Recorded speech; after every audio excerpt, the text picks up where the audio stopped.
Good. Is it recording? Mm. Hey, hello everybody. Welcome to the Fragments. This is the D&D campaign that I'm playing with my friends. These are my friends. We have Lou playing. Hello.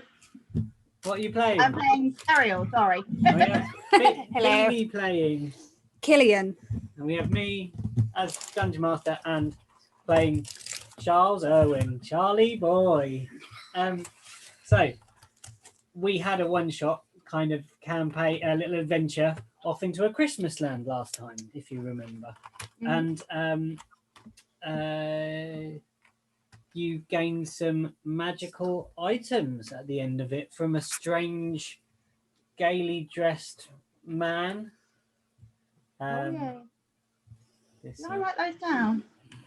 I must have written them down. Oh no, I didn't because I was at your house. Mm-hmm. You gained I'll just give you what they were. Well, you opened the box and looked inside and tried to eat what appeared to be a cookie.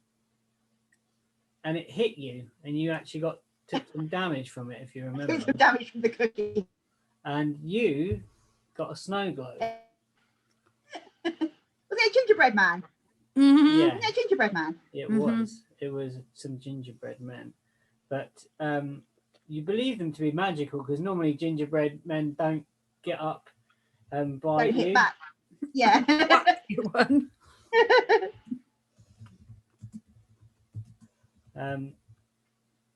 And Charles got something as well, but I've forgotten what Charlie got. To be Candy honest. cane. Weapon. Candy cane. Oh yeah, a sharpened candy cane, didn't he? Yeah. So, Mhm.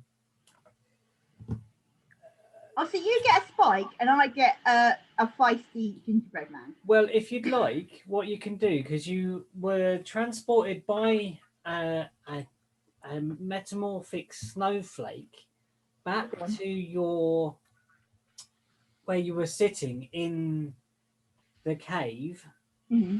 In the cave that you'd found, well, the ruin that you'd found inside a cave where you'd walked to from Mindergress, on the quest to sort out their silting problem in the lake that they filter for precious metals.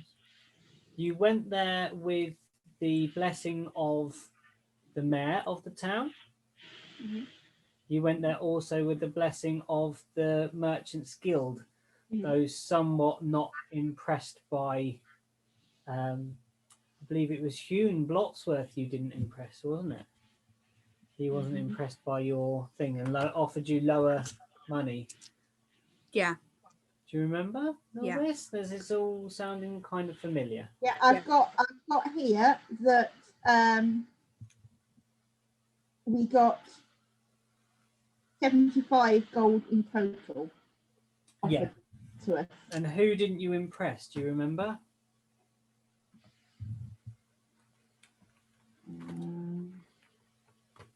Who did the conversation go badly with? The last one. The last Yeah. guy. You Farfellow? Is that the one?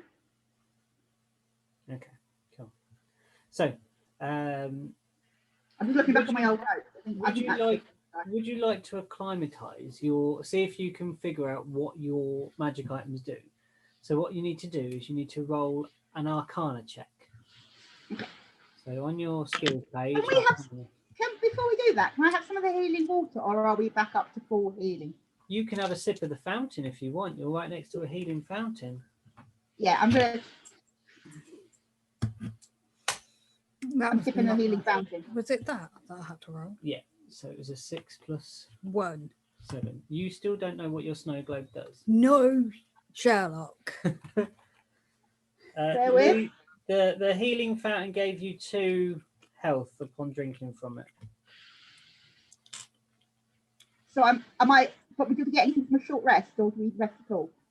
Not resting just yet. We'll rest at the end of this. Oh, okay. Because you only took a bit of damage from the. So I was down to 7, and I've gone back up to 9.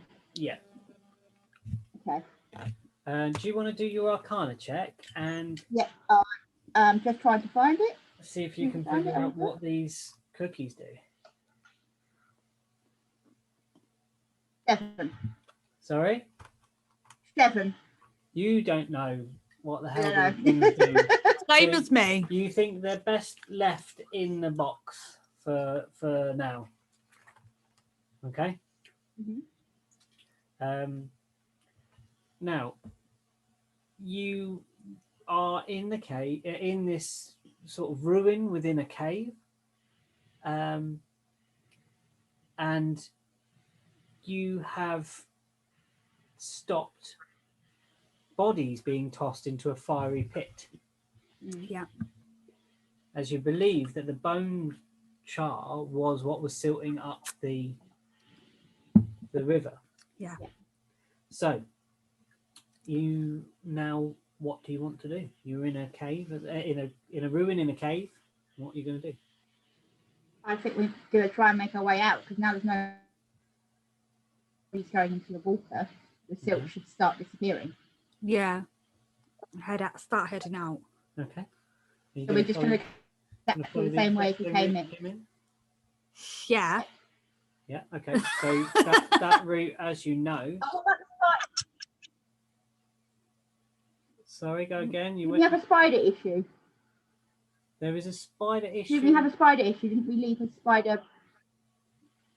There is a spider issue back outside of the cave. If you remember, outside of this ruin, this doorway, possibly. But so you make your way along the route that you took into the central sort of chamber where you found a cave gnome loading bodies unceremoniously into a pit, and he cried for the master as he chucked himself into the pit before he died. Yeah. And as you make your way to the front of the cave, you are now greeted with this cavern that you entered through. Mhm. The spiders have not proceeded inside this cavern, and so you're still now again faced with what you know above you is a tapestry of cobwebs, and you can see the light of the entrance, the crack that you came in through that was across a river, and you need to get to that crack.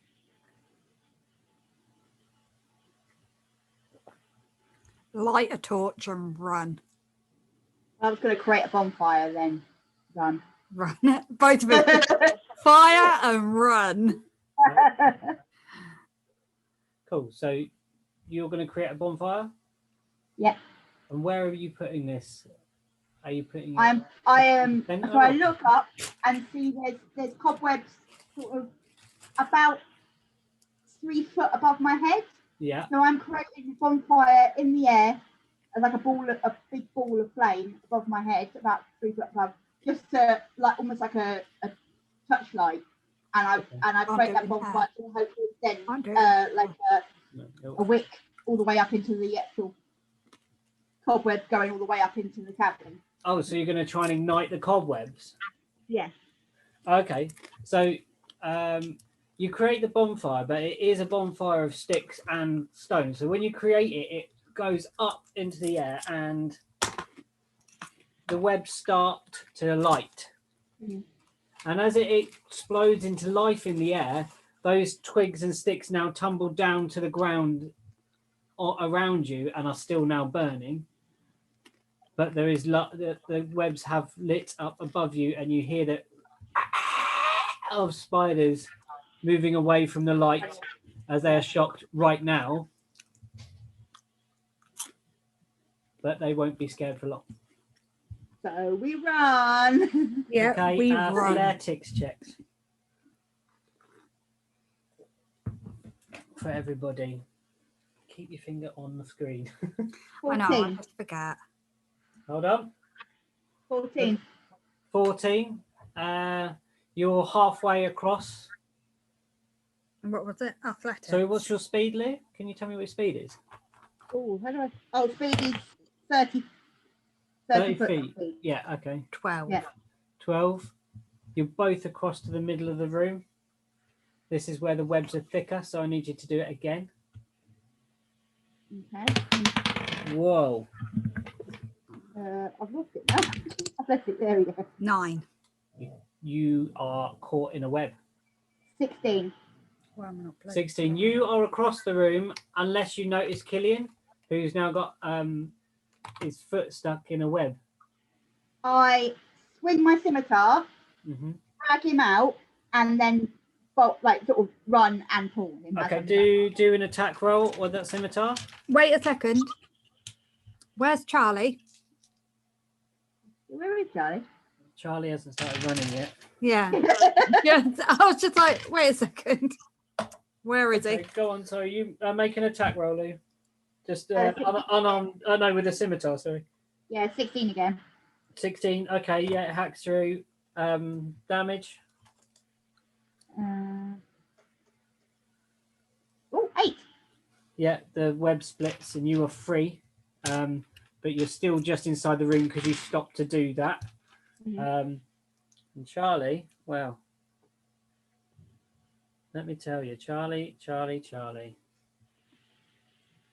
what he's up to. Come on, Charlie, get a move on. It won't let me get Charlie! that. Charlie! Put my finger, Charlie. There we go.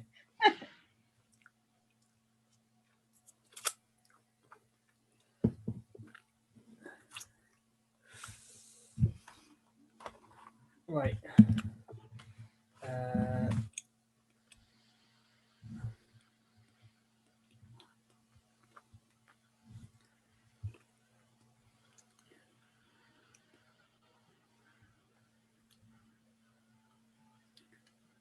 What have you got in your Coke, Ian?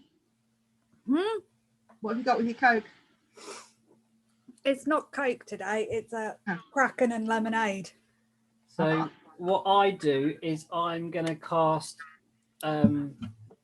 fog cloud up where Lou cast the bonfire to mask our escape. So a 20-foot radius sphere of fog appears like sort of up and above us, so they are obscured to see what we are up to.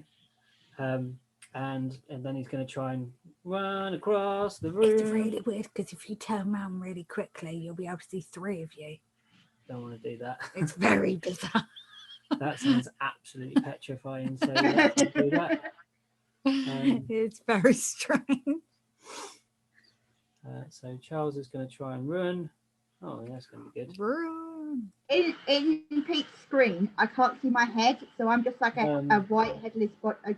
Charles is stuck in a web, even on the first run. So he's going to try and make an attack roll against the web that he's stuck in.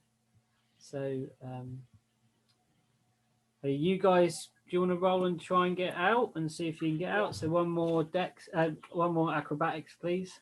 Athletics, sorry. 19. Yeah, you're out to the doorway. Sorry, I swung back and just. Are you begging? Stop begging, fat man. Stop begging. 21. Toby. I'm out. Yeah. Okay, you're well out. Yeah. Yeah. I ran past the door entrance and I'm well out of the down the path.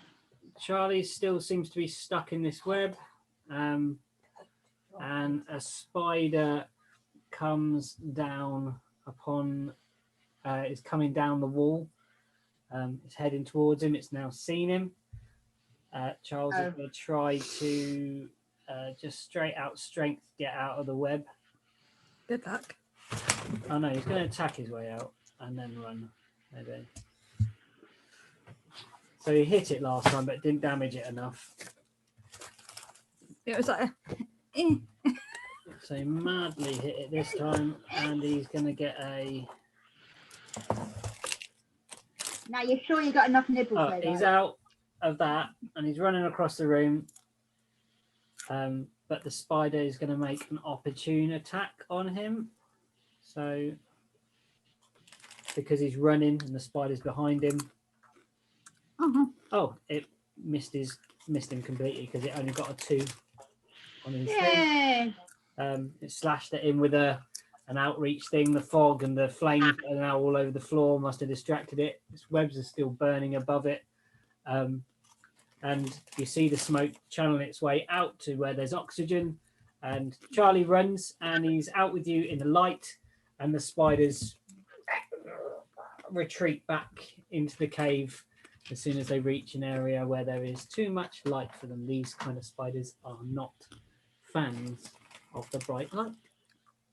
Good escape. What now? Can you plug my phone in, please? And leave it plugged in for a little bit. It's having a hissy fit. It's only on 13%. Okay. It's having So a moment. what do you want to do, guys? We need to head back down the same way. Yeah. And Yeah. I would suggest we head to the guild first and then the mayor. Okay. So you Right, make your way Why back are we down heading to the guild? because they offered the Because they're most gonna give us money, the and money. you really didn't trust the mayor Yeah, true. We didn't. when you met him. So we're going to get the guild money first and then And give the mayor said he would match it, if you remember, Yeah. plus 5%. Yeah. Yeah. So he needs to see that we've got the money from the guild. Okay. Yeah. So you head back to Mindergrass along the river this time on your right-hand side. You've learnt your lesson and managed to leap across the little bit of river that you fell down last time. And you walk past the set of trees that were on the right-hand side, the forest that kind of went away on the other side of the river that you peered into last time, but decided there wasn't much to look into in that area. And you make your way down and you start seeing the piles of minerals and precious metals and stones of the Mindergrass silting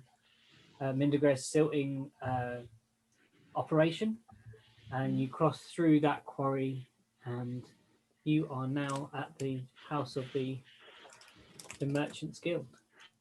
Before we go in, can we just have another go at finding out what our magical items do? You do that at a long rest, so you can do it sort of once a day to try and attune to something. Oh, okay. So you maybe do that when you go back to the if you're going to have Charles would recommend that we go back to the multi-faith church. They took great care of us there, and they'll be happy that we've done their work, a good deed for them, and surely they will celebrate our heroic efforts by giving us a bed and food for the evening. Good feed. So you're going to go to the merchants first? Yep. Yeah. So you walk in and you remember the scene quite well. Lots of little desks with lots of busy people, goblins and dwarves and gnomes and humans and clerks running to and fro with trolleys and papers, and it's still that kind of atmosphere. But there are smiles upon the faces of the people within the place, and lots of more positive sounding conversations happening, apart from obviously the one that Hune is having. Hune is having the most awful tirade upon the same menial that you saw last time, and this time he's saying last time he was saying they're not digging hard enough or fast enough. Now he's saying they're not lifting it quick enough and shipping it out enough. And he's just berating this guy completely. You will not. You tell them to get sorted. You tell them to get on with their job. It's absolutely disgusting. What am I paying you for? What am I paying them for? I don't know why I bother. I should just animate some golems that do the job twice as fast, twice as quick. And he clocks you guys walking in, because in the middle of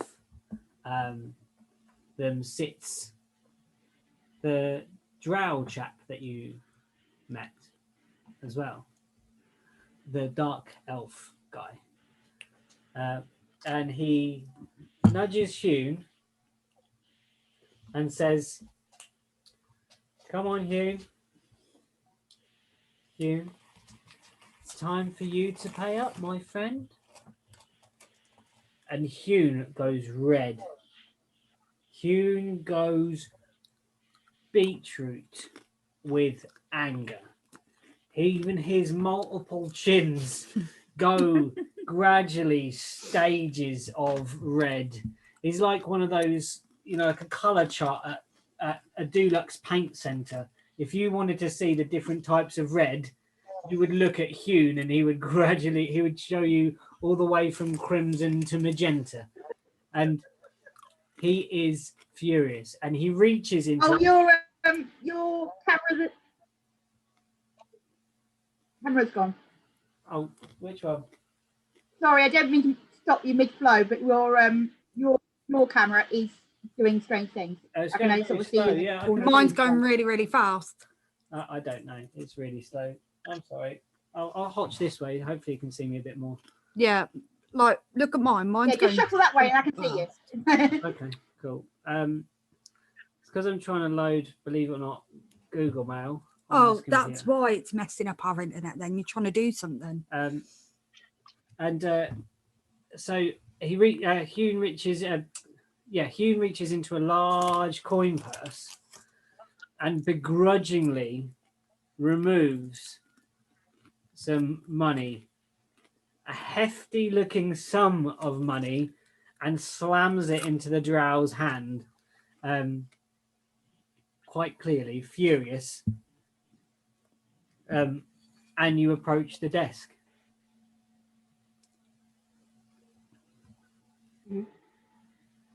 What do you say?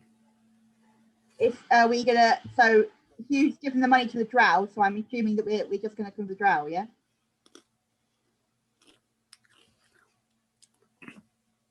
Do we just need to go to the drow, or do we need to go to all three of them because they had money on whether we'd come back or not?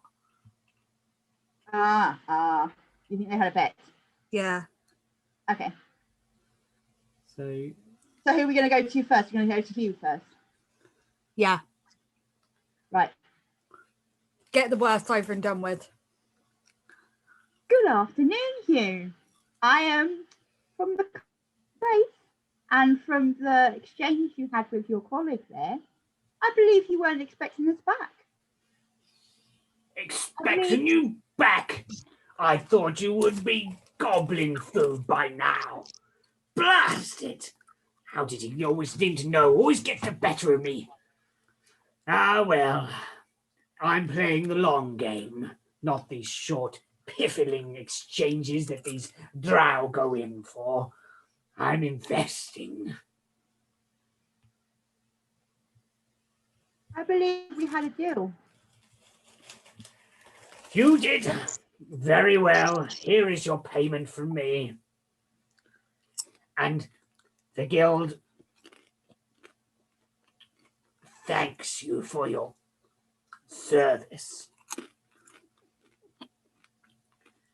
Thank you very much. We are most grateful. He swallows what you assume would be some vomit that he was trying to hold back while saying the word thank you, as it seems like something he rarely does. And then what do you do? We take the money from him, put it in our pockets. And then, what was the next one called? What was the next? There's Zaroon Zarvavalo, and he's the drow. There was a female one. What was the female one called? Riara Lucin. Her. We go to her next. Her next. Okay. Riara looks at you, and if you remember, she was sort of animalist, animal type parts to her, and she folds her long fingers and they are really long and pointed, the talons on the end. Mhm. And she just looks at you and raises an eyebrow. Do it. I love it when you do it. It's funny. Good evening, madam. Good afternoon, madam. Good afternoon. I understand that you, as well as your companions here, had a deal with ourselves about regarding our quest to the mountain, and I was wondering whether you could offer us the payment you offered for our quest, please. She cocks her head and looks at you. I am surprised to see you back, but I had some confidence in you. Your horse seemed worthy for some reason in my eyes. And she reaches down and pulls out a payment, writes something on a ledger, money in, money out, hands it to one of her menials, and places the coin bag that she promised in your hand. Thank you. Sorry, the dog just guffed and it's making Bean laugh because she's a child. It was so loud. Sorry. I'm actually choking on popcorn. I'm guessing it was dog related because I couldn't see what was going on. She just burst Yeah. out. Popeye guffed and it was so loud. If you can't hear that on this when you go through it again, I'll amplify it. I'll Like- deliberately boost it just in the yeah, please, because it just, Okay. yeah, So sorry. you're left with Zarvalo. So we're going to go over to the Drow now. Bow our heads and look up. Mm-hmm. Good afternoon, sir. I believe, like your colleagues here, we had a what's the phrase? We had a agreement that if our quest was successful, that you would pay us.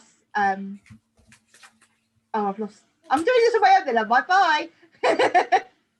I think We- she actually we- evacuated through dog smell. Sorry. Oh. Please put your jumper over your nose. You'll be fine. I I'll find a mask. So he looks at you and he's smiling. And this is a weird expression to see on a drow. Because it's never really like a smile, it's more of a sneer. But this isn't sarcasm. It's almost slightly father figure like, Uh-huh. smiling on like its kid winning at the sports day or something. Oh yeah. The sort of Proud moment. the sort of proud, but also proud because you were the suspected underdog in this Yes. in this case. And he says to you, "Yes, you have returned, and the waters seem far clearer already.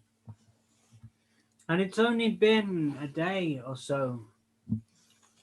Well, a day and a night since you went and have returned. Tell me, what did you find?"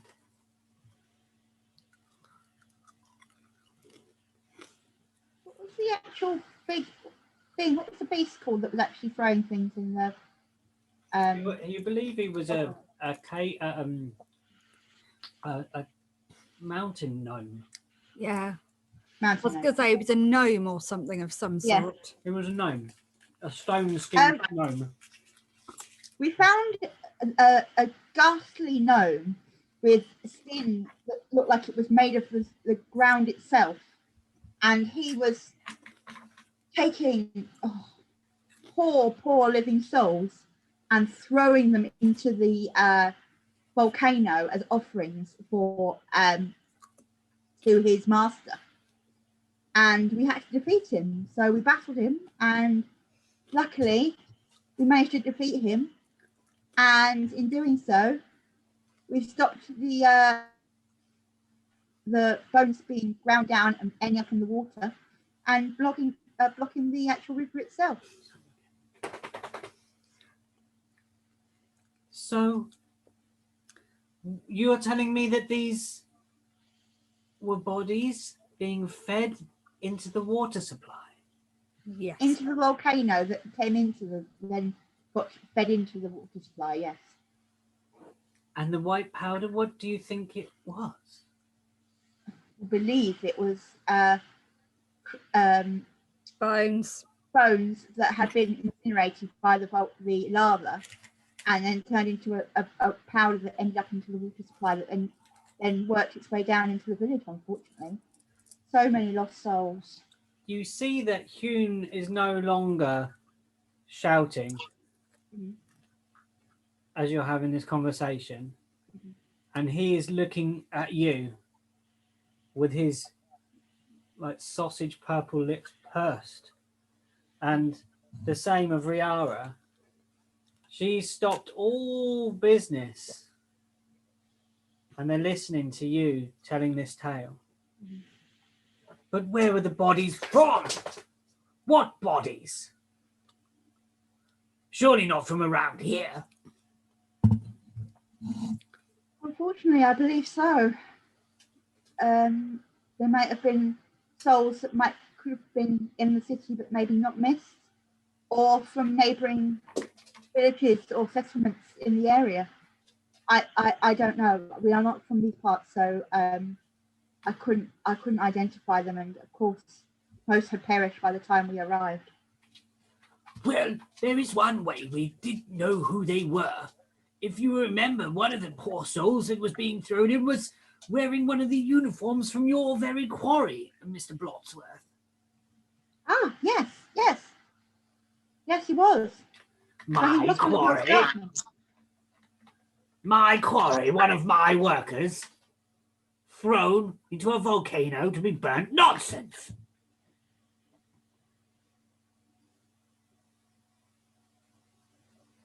Well, we recognise. Riara unclasps her hands and kind of triangles them. Who or why would somebody be doing such a thing?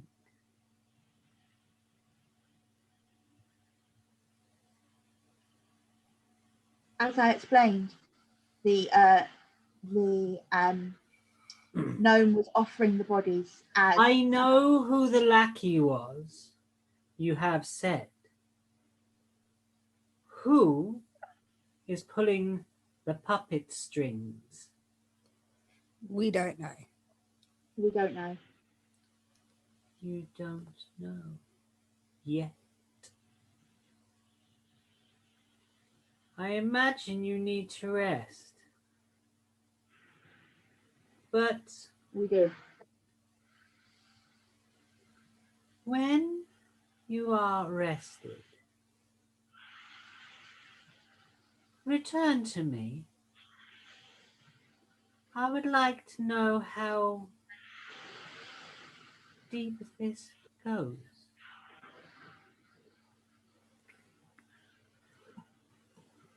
And the room then sort of gradually, the noise comes back into the room and the people start shuffling papers, and Hune turns away and starts gobbing off at somebody again. And Zeuin hands you your payment and bids you on your way and says, thank you. Any information that might come to light regarding this would be heftily rewarded. We can't have people go missing. The money's not important. It's what the money buys that is important.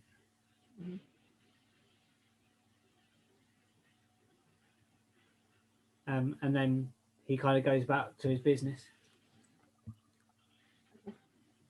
So they both want to know. They both want to know who is the puppet master behind this gnome, basically. Yeah, the so master. he's the master. Yeah. Do we have our suspicions it could be the mayor? No. Why don't you think it's the mayor? Do you think he's not up to it? Yeah. Not upright. Okay. There's something off about him, but I don't think it's that. Do you know what I mean? Yeah. Why are you looking at me like that? It's really creepy. I'm just listening to what you're saying. I'm listening to the story you're weaving. You were just staring at me. I found it very strange. Look, we'll go over to the mayor next, but I think we need to be cautious when approaching him. Yeah. I've still got my suspicions, although you're not convinced. Yeah. So let's leave for now with our pockets full of pockets. So we've got 75 coins, gold coins from this guy's, yeah? Yeah, each. Yeah. So you leave the room, leave the Merchants Guild, and where do you head now?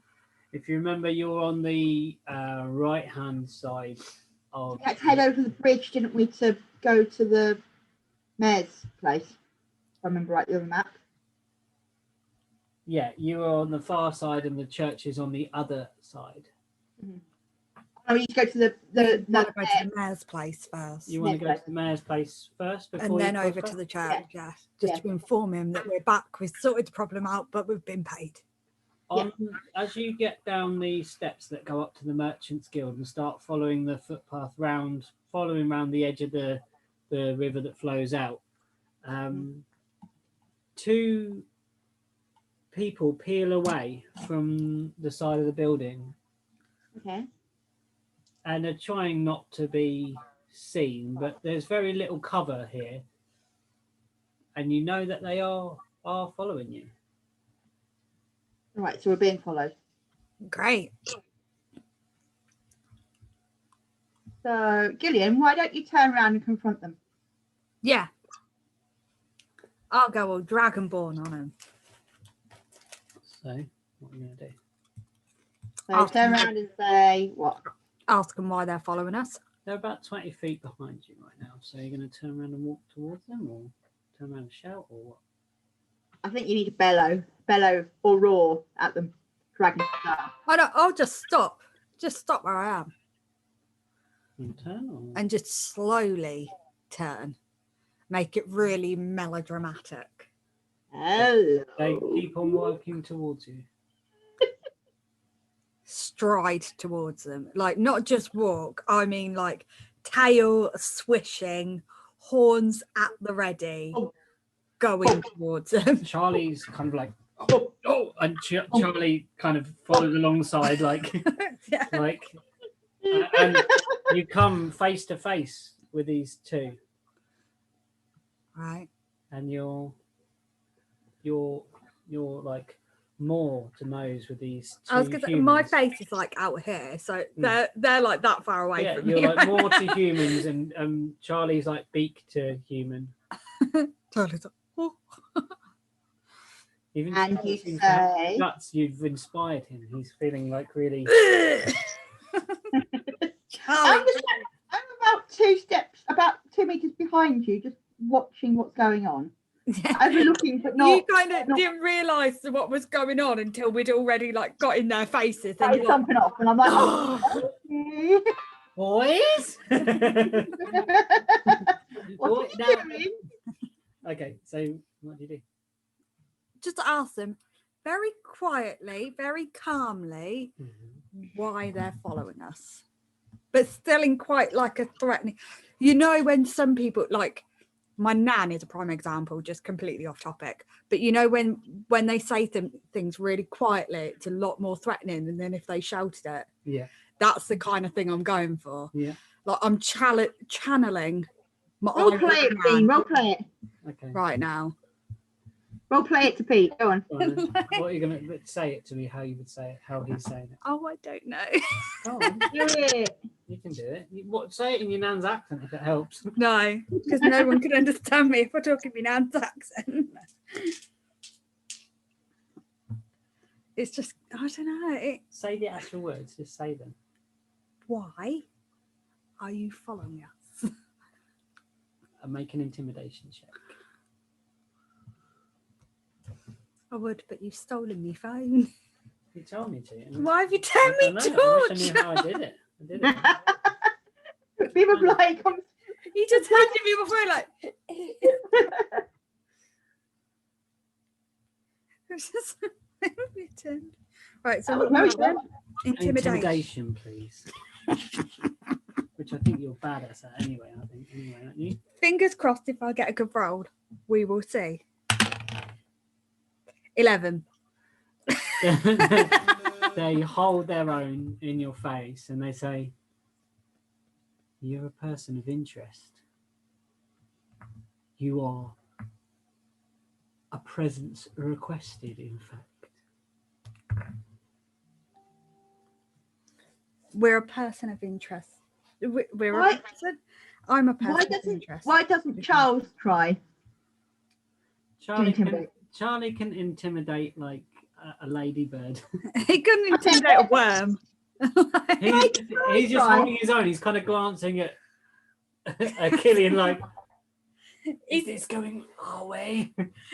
He's there like he wants to back him up, but he's kind of a bit scared. Try and intimidate them. Who is interested? The Lord Mayor, of course. So it's the mayor. We're just here for security reasons, to make sure you get there unharmed.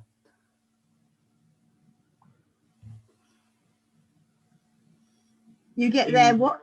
I didn't hear that bit. Unharmed. The mayor's unharmed. He's just round the corner. Yeah. So I'm going to... Unharmed by you or someone else? Oh. Now, that is an interesting question. Can I tail whip them? They're getting on my nerves. Who do you think is going to be harming us? What are your suspicions? There are many parties that come into play when dealing with any sort of thing involving those jingly things in your pockets.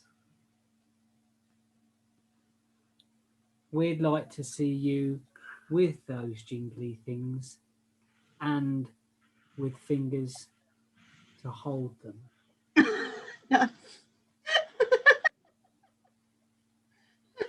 Firstly, I don't have fingers. I have talons. And secondly, I can't swear, can I? My apologies. My racial knowledge inadequacy is unintended. Mm-hmm. Your talons, I think they are called in by your kind, and as well as you, my fine birdie friend there. A fine feathered friend. Now, if you'd like to accompany us, or we could accompany you, whichever way you see fit, we'll go over to the mayor's office now. I think we follow them, but we are on our guard. Keep our distance and we're on our guard. Like, yeah. I think we have our hands ready on our weapons. Ready. My daggers are already in my hands, mate. Yeah. You walk with them, and it's only, as you know, the distance between the two buildings is not far. Mm-hmm. And it's quite an open area of town. There's not the kind of rat run that there is the other side of town with all the little lanes and houses. Mm-hmm. Oh my god! And you cross the edge of the quarrying area, the silting area, and you suddenly hear, and an arrow flies into the back of one of the thugs in his shoulder, and he spins round and pulls out a crossbow and starts firing up at the roof that's across the kind of circle courtyard away from him. About up towards the forest.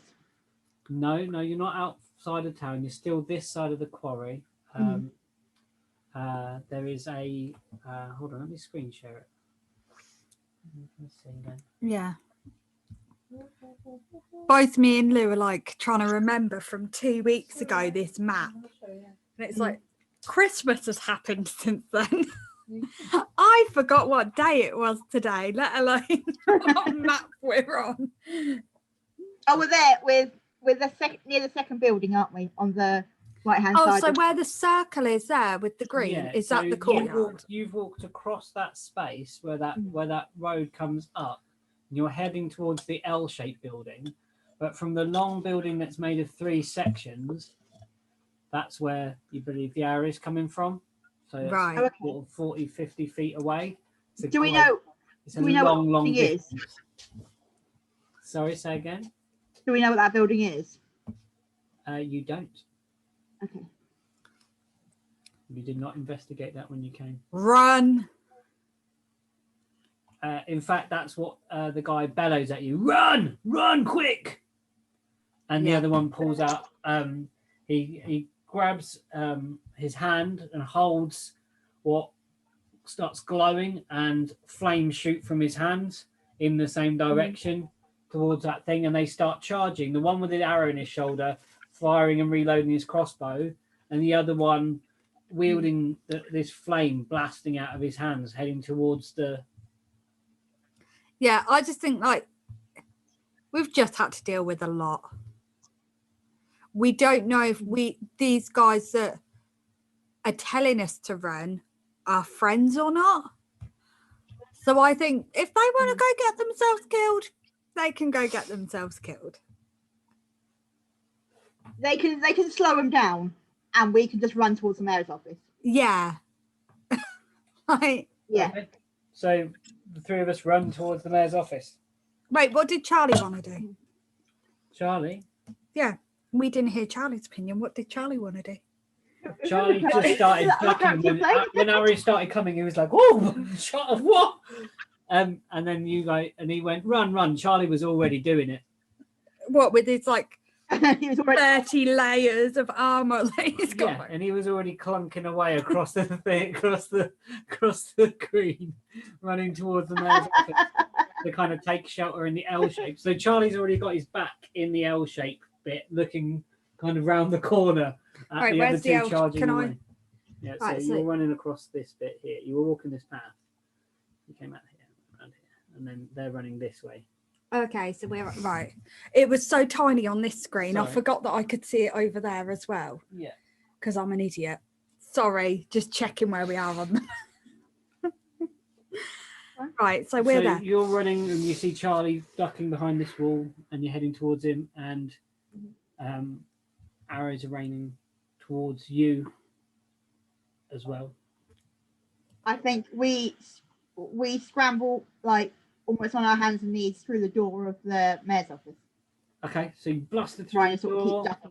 Oh, I think we just like we go through it like a bomb has just gone off. Like we burst into that room, like really over the top, like from the film Backdraft. You leap through just the like door. So you leap through, and as you jump through, you see that the room is much the offices are much the same. There's still the secretary at the desk, sitting there at the desk, like just typing away, like nothing has happened. And she looks up, like you haven't entered how you entered, and just says, "Take a seat." And she gets up and walks to the door, And then we sort of and she gently closes the door that you've just kicked open, like, and kind of very, very precisely, and sighs. She looks down, she opens the door a little bit and kicks out some mud that you've drawn in with you, shuts the door again, and then presses a little latch, a button on the side of the door, that you didn't notice before. It was like kind of inlaid with the wood. You wouldn't have really noticed it. Almost looked like a knot. And a huge kind of portcullis metal door drops down, and the windows seal also. Told you I didn't trust him. Told you there was something off. And I told you that I said we should I thought it was the master, and you're like, not sure. No, I think he's something else. He's not the master. I don't think he's got enough brain power. She takes her place behind the desk and begins to paint her nails. Like it's the most normal thing in the world. Yeah. I think we tried the button to try and open it again. I'm going to reach up and try and press that button. Don't press that. As she sees you reaching for it. Press it anyway. A sharp electric shock runs through your body. You take 3 hit points. Oh, really? Sorry. You really listened to that Dragonborn? Serial, I thought there was more to you than that. Like a big child, aren't you? Pressing the button. Press the button. But as soon as you get told not to press a button, you're going to press the button. I told you not to press it. She goes back to painting her nails. I'm gonna give her one of my stern looks. Right. She looks up. You're in my light?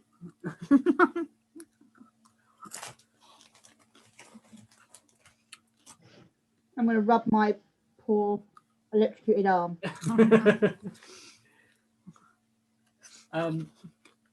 After some time of you not asking her anything, the door swings open to the office. And the mayor, Princess Harlem, comes out and says, "Greetings, my friend.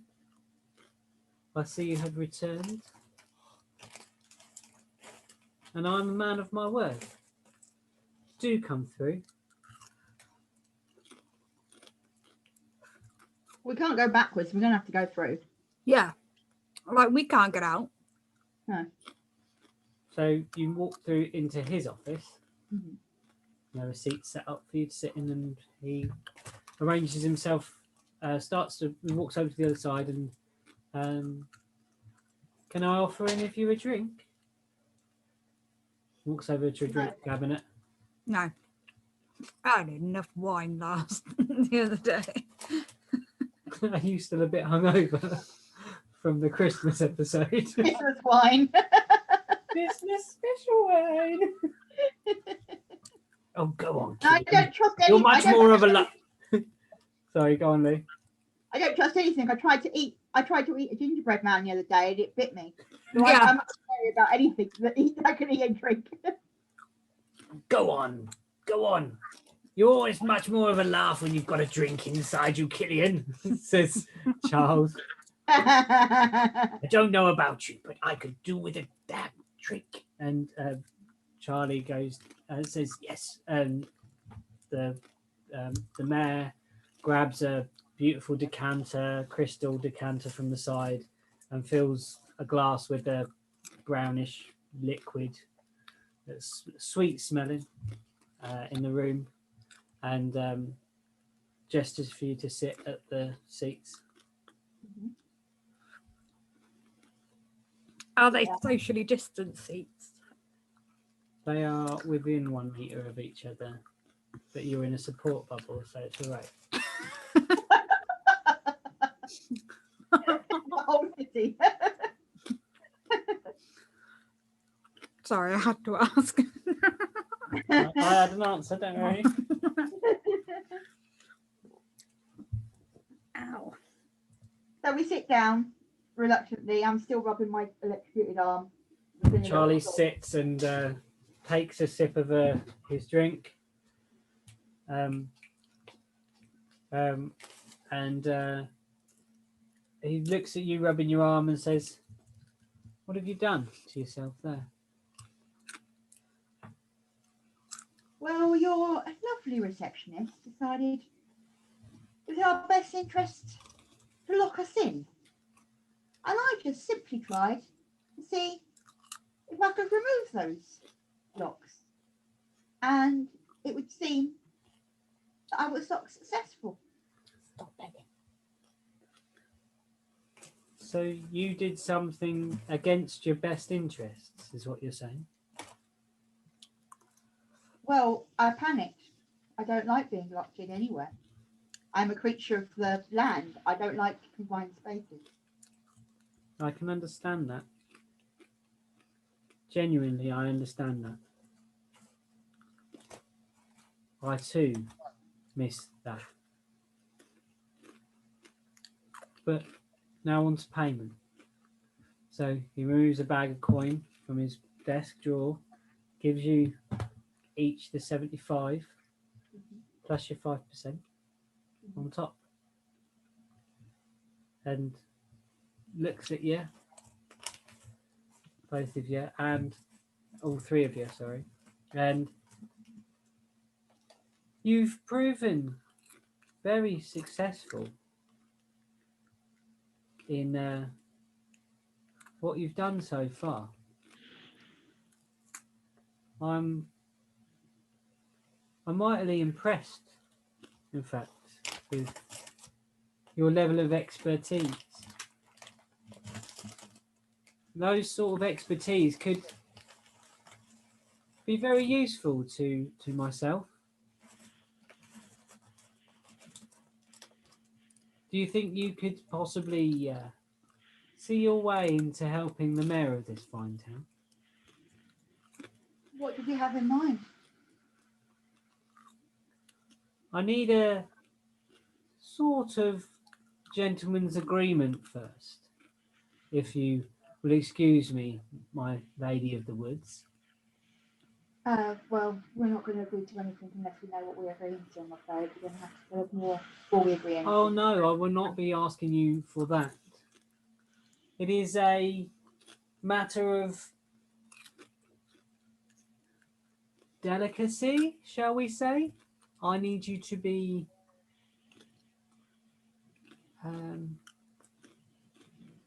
gentle at first in the approach, and I need to have your word,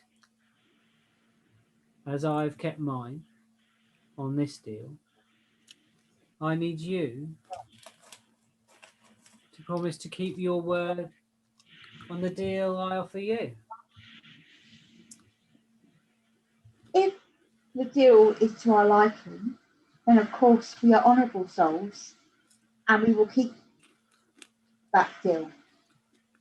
But as I said, we would not do anything that would be of detriment to ourselves or the land we move through. We are gentle souls just trying to find our way,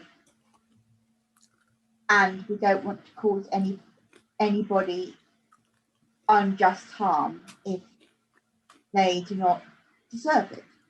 Make a persuasion check.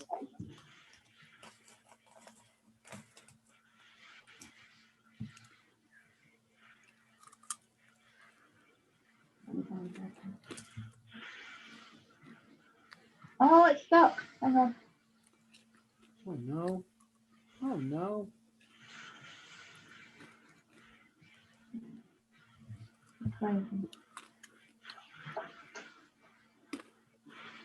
Five.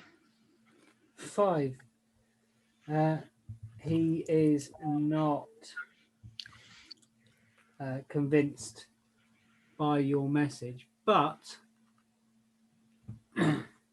he continues. The matter is relating to the reasons I gave you before for offering you a significant increase on your offered reward from the Merchants Guild. They strive for power, and they strive to rule this town and probably more. But I don't know how much. I've had my spies and intelligences go there, and this is why I need your trust to not tell each of them that I have sent you on your way. I need some tact from you to go in. Do you think you can offer me tact and information? And I can offer you significant reward. I don't think Gillian's too impressed with you. I think we've got enough gold coins to be going. And what would be of interest to you? What could I offer? Because I believe you are the people for the job that I require doing. I don't trust him as far as I can throw him, and I could throw him pretty far, but I don't trust him.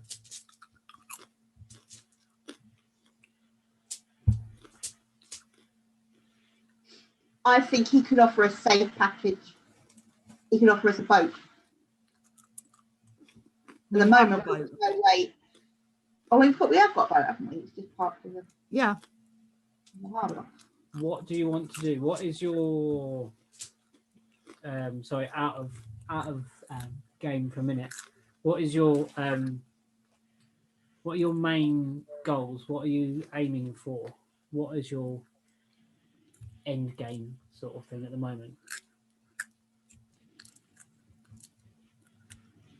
Or do you need a quick recap on what things you've been offered and what things you have been sort of provided, like opportunities? Would you like a little recap on your opportunities that you've been? Yeah, please, because I Yeah, can't. please. I'm going back to my list. I've got. I'd like to go to the forecast letter from the King of the South Continent. Yeah, to Prohast. Yeah. Prohast.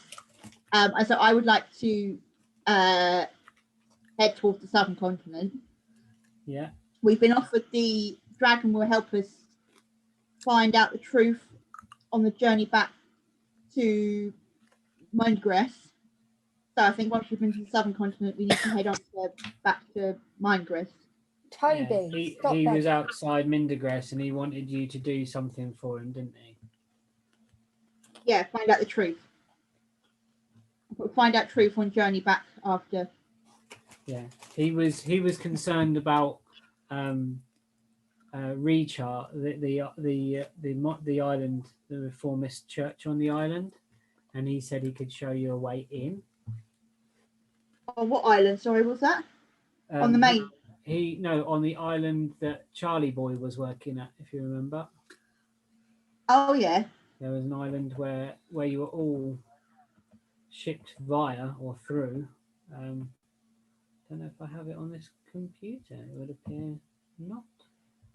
Hold on, let's see if I can find That's it. where Charlie was taken from, wasn't he? And that's how Charlie was taken from. Yeah, he and said that the that's how waters he were ended up too. on the slave ship. He said that the waters were too warm. Sorry, just trying to find this campaign.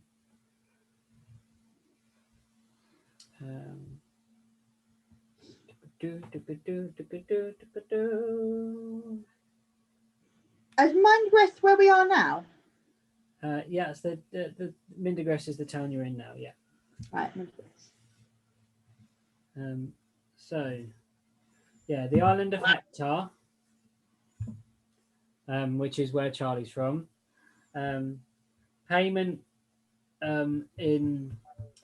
for Saria, which exists in Frohast, at the capital, which was sent by a king, but you knew he was dead.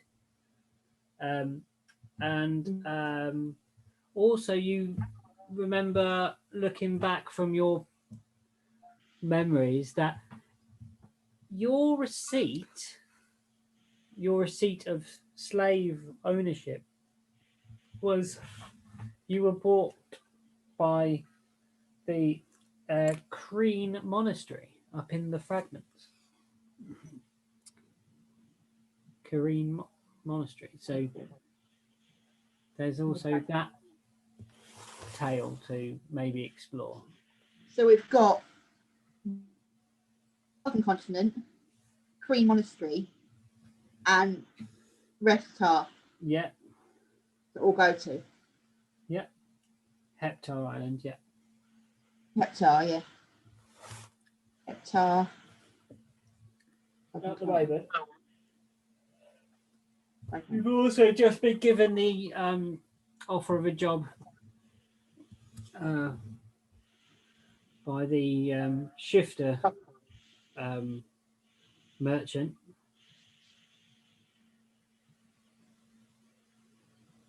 Well, I can't remember that one at all.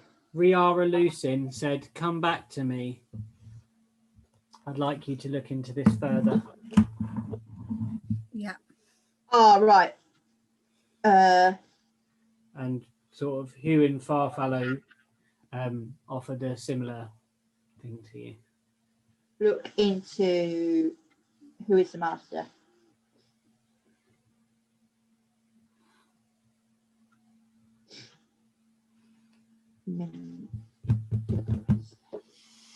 Okay, back into the game. Okay. Boom.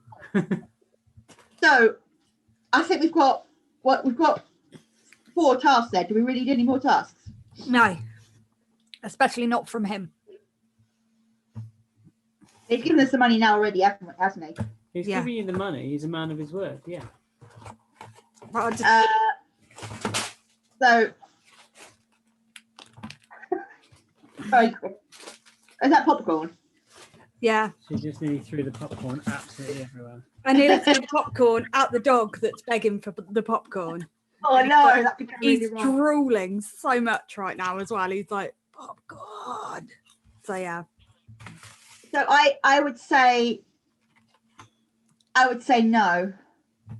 Are you with the same idea, Beanie? Mm-hmm. Yeah. I'm sorry, sir. Our quests are many, and I feel we've not got enough time to take on any more. Our quests Tasks, many and I'm our ship's given a few.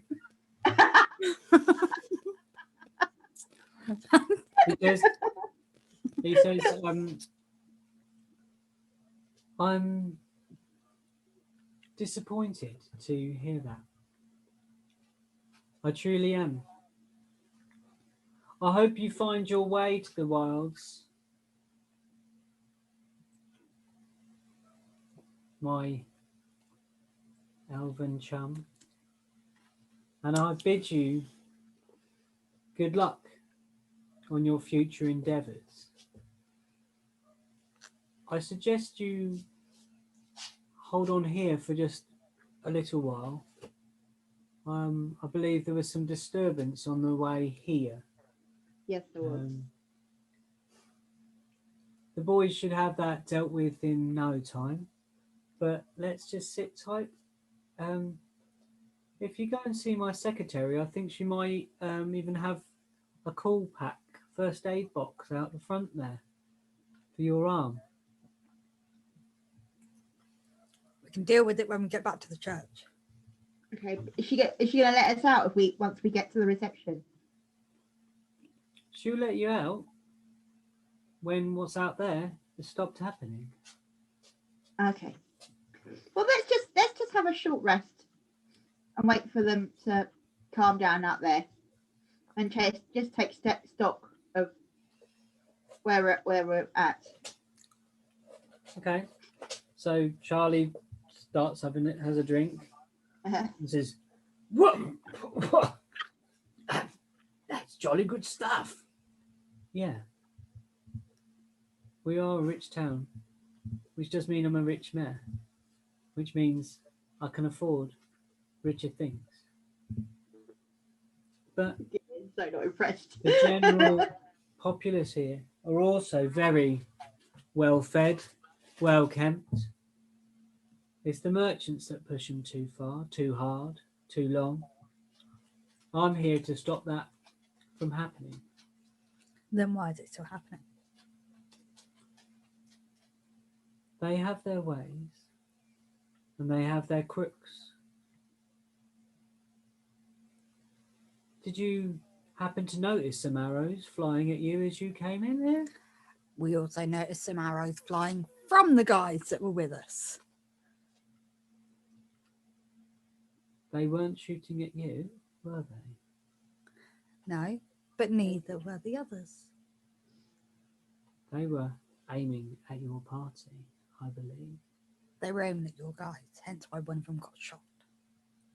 It is quite a distance, I believe, from the building where they would be, from you walking from the office to here. So even with the best of aims, it can go awry. But the What's crooks, that building? Do you know what that building is? it is a warehouse of sorts. Storing what exactly? The rarer, more precious things that wash down. It is a merchant building. I think we need to go and investigate it. I don't think we go to the place where the things we're shooting at us from. But we don't. You were shooting at us from that building. We don't want to go over there and say hello. Oh, Shut the door. But if we're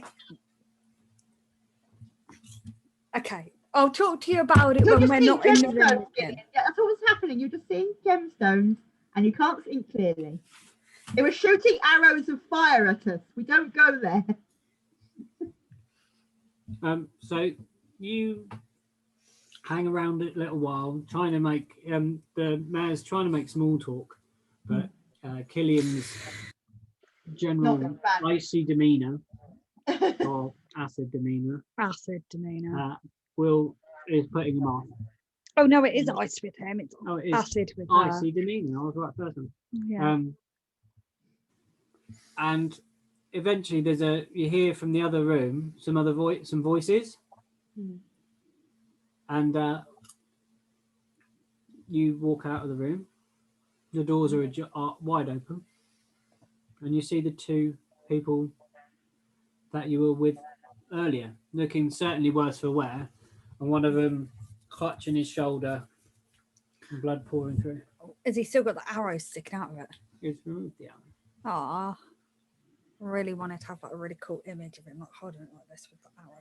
Like, It can be still in there. It's still in there. The arrow's still in there. Yeah. I'm going to be nice and I'm going to put my healing hands on him and heal him. Wait, can you wait a minute? As I walk past him, I flick the arrow. No one doesn't appreciate no help around here, do they? I appreciate Too you. high and mighty, this dragonborn fella here he is. I'm Above putting my healing station. hands on you there. I appreciate your help. You did keep those, whoever that was firing at us at bay. Here, come here a little bit. I will heal it for you. Okay. I place my healing hand just below the wound on his shoulder. It And I heal it it. starts healing up and the pain resides somewhat. You need to make sure you cast it on your thing so you fill up your spell. Yeah, I'm casting it now. And he says, "Thank you, Lady of the Forest." It's a cantrip, so I can. Oh, okay, sorry, I didn't know. Yeah, that's fine. Cantrip, boom, it's on. Another thing I've just thrown on the floor. So he says, "Thank you, Lady of the Forest. It is much appreciated. Truly, you folk of the wild are the most gentle and delicate, and have a way with words, just like the dear mayor here.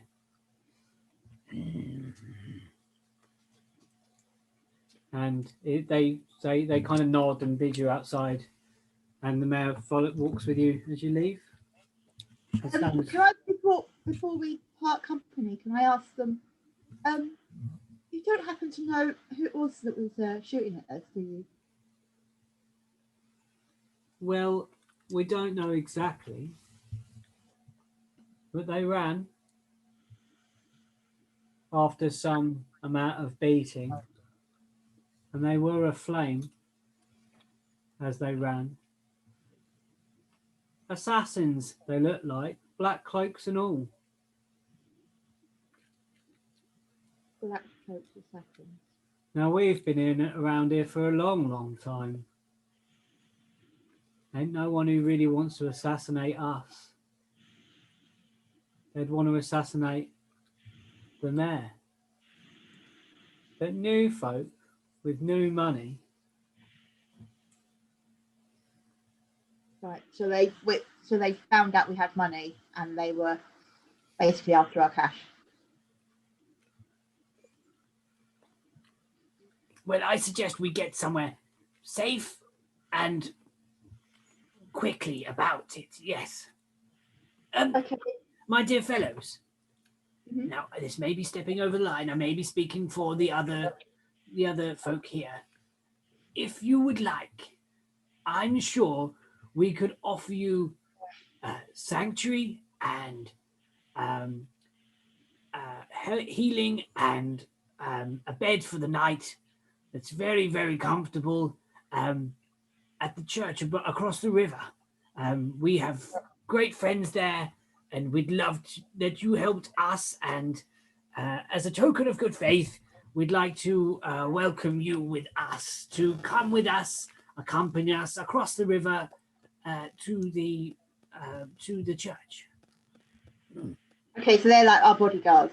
Yes, I think that's a good idea. Are we offering them any sort of payment for that, or are we just going to offer them healing and bed? We're paid pretty well, to be honest, by the mayor here.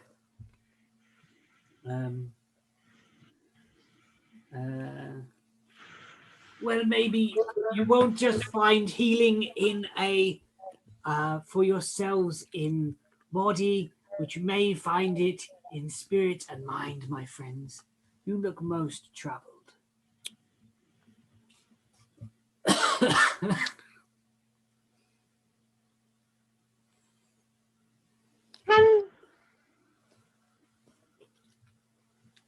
What's that? 22.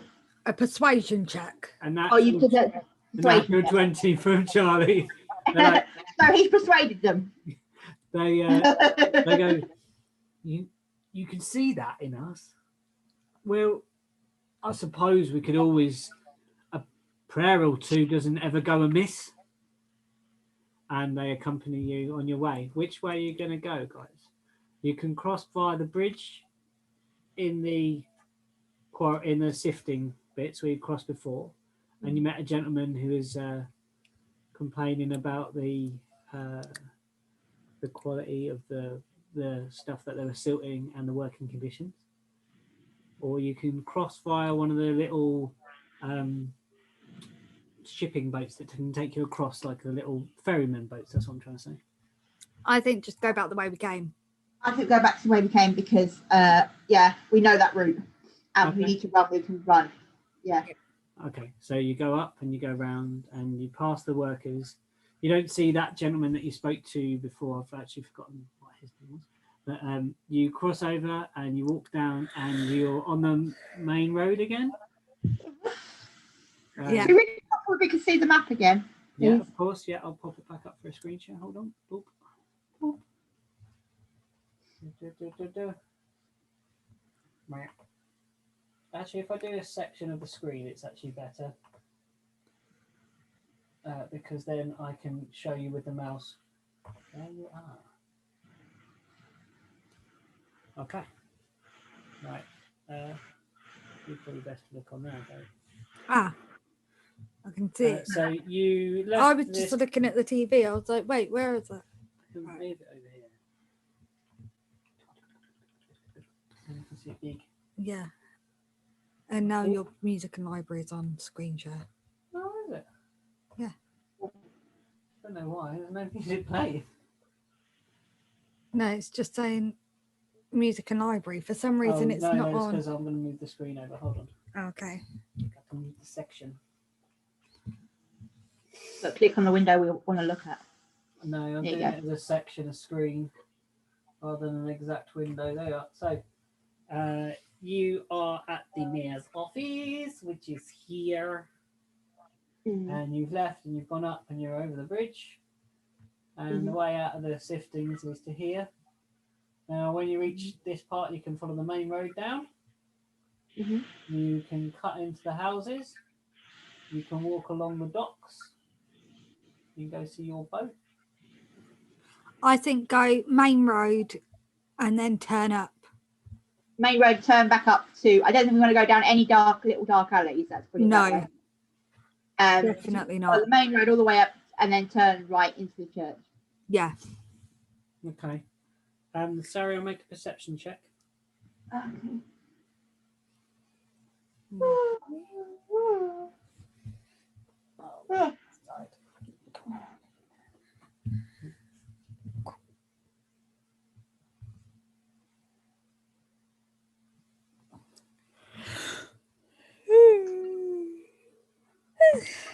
Okay. You hear a cart travelling faster than normal coming up the road towards you. I think we move out the bloody way. Yeah. Okay. Where are we near one of those little side roads at this point? You're walking down the main street about here, and you're just coming up to the beginning of the buildings. It's coming up on the they drive the way we do, so it's on the left, and you're Okay, so down. we need to. I think we need to skirt into that little side road by the double building there. Here. Yeah, just move out the way, Okay. and just wait there a moment while we just sort of just by the side of that building, so we can see whatever it was charging towards us, or we come off the actual road itself. So the cart. Okay. How are you communicating that to the rest of the guys? Okay. Because you saw it. Guys, I can hear something.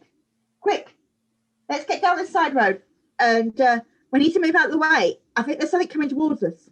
Okay, so The urgency in my voice encourages them to follow my lead. So we we move across, and we do see a speeding cart now. Me and Killian and Charlie see that cart coming towards them, and it swerves off of the road onto the rough, ready rock, and it's bouncing along the road. It's coming towards you, and you're on that corner right here at the moment. I think we need to move out the way. Where we move out the way too. Is it a cart, like horse-drawn cart? Yeah, it's 2 horses on the front, big horses, charging at full pelt with a cart behind them. I think. How tall is that building? Is there anything we can jump onto on that building? Hold on. Killian's got an idea.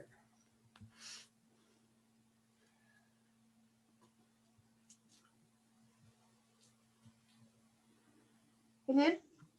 Hold on. Something's happening. So the cart's trudging along the road, full pelt, it's coming right at you guys. Charles says, I really think we should go down the alley a little further, or else we're going to certainly be under the feet of those horses in a matter of moments. So, can I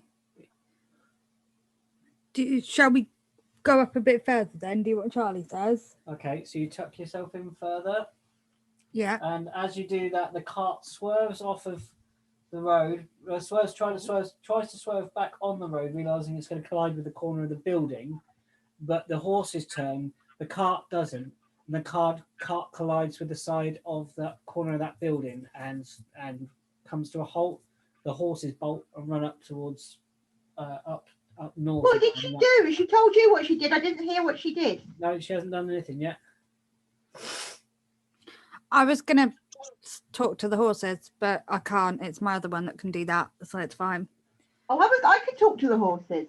It's all right. They've run off now. You hear a groaning from the back of the cart, but then the door, the kind of flaps of the canvas are flung open, and there's black-clad folk inside. That's the assassins. So we need to. Are our little helpers with us? Are they going to help us? What do you want them to do? I want our little helpers to fight back. So the guy with the bow and arrow, I want him to draw his bow and arrow and start attacking them. What weapon did the other one have? He had fire. Oh, flames out of fingers. He had flames in his fingers. Yeah. So yeah, the two flame guys. I want them to attack the assassins. How many assassins are there? You can't make that out at the moment. They're still trying to climb out of the cart. So I'm going to ask, please, can you help us? Can you just hold them off at least for a moment? And I ask them to hold them off. So they take position and start firing upon the cart. And I then do breath weapon. You do breath weapon at them? At the entrance to the cart where we can see them. Okay, so you're going to try and like frost at them, yeah? Yeah, because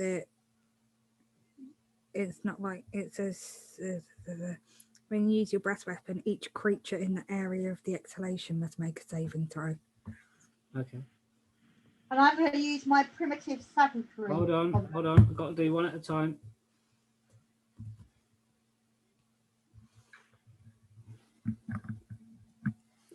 So mine's 15-foot range. Yeah, I'm trying to find the profile that I want you to fight, but I can't find it. 10 con. Okay, let me find the thing. There we are. That drink's made me sleepy. Here we go. There we go. Great. So there are. So what you do? So what have they got to do? Con what? Con 10. Con 10. Quick question before you do that. Yep. The little bodyguards they've got, surely they've got to perform some sort of attack first before Ian does hers. And if well, I'm going to let you have a surprise attack because they crashed.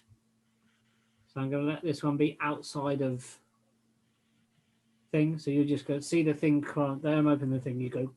So I'm going to let that one because you said it so quick, and let it outside of the battle. Yeah, outside of what am I trying to say? Initiative is what I'm trying to say. So it was a con 10. Yeah. And I've got to do it for. Okay.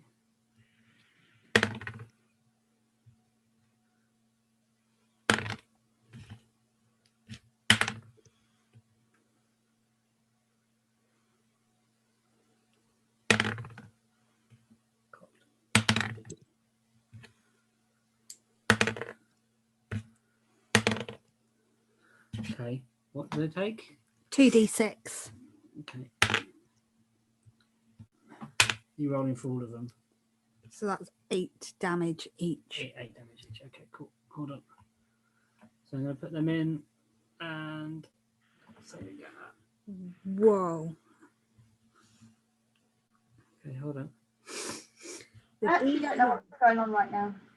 Sorry, Beans just cast her breath weapon upon them outside of the thing. And can you all roll for initiative, please? Yeah. So that's this one, yeah? Yeah. Am I doing it as well? Yes, please. So you got what? A 1? Oh, God. 19 or a 1? A 1. A 1. Okay, so you're lucky you got Initiative. front page. Oh, Is that the what's one that this says out? int? I need to wait. Int, yeah. Int, yeah. Oh my gosh, Popeye. 11 for Charlie. 16. Oh, why have I not got this? Hold on, sorry. I don't know what I'm doing. Sorry. Something's gone weird. All right, I lost the plot about 5 minutes ago. I don't know. No, I'm just trying to run this encounter and it keeps stalling on the website. Sorry. Oh, okay. You've actually got the Yeah, there's a badge on there. I've got the guys up now, and then I'm trying to put in their initiative and your guys' initiative. Right. Charlie, 11. Saria, what did you get? 16. 16. A 1 for Killian. So quick off the mark and then nothing.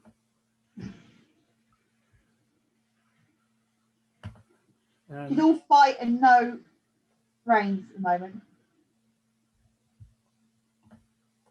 I'm going to stop listening to her because that's how I got electrocuted. Yeah, it was like, it.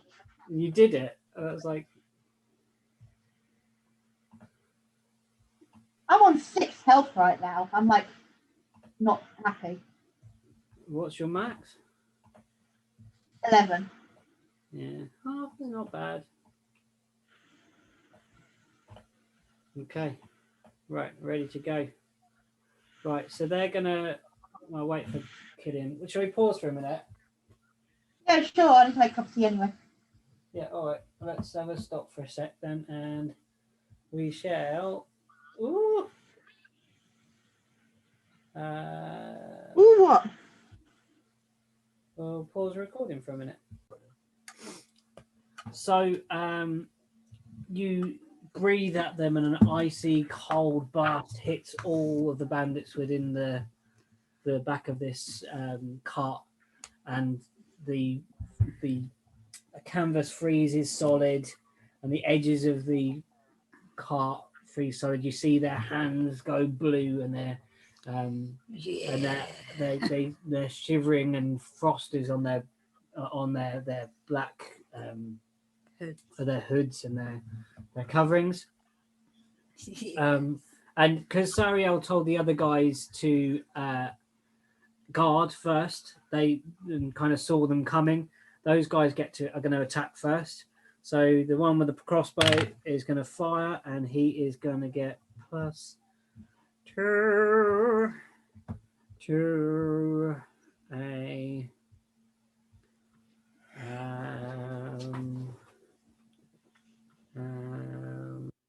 and he doesn't hit any of them. And the other one is going to do. He's aiming for Flame. He's going to aim for the flame. So he gets 20 and hits one of them and does 3 plus. Oh no! Wrong.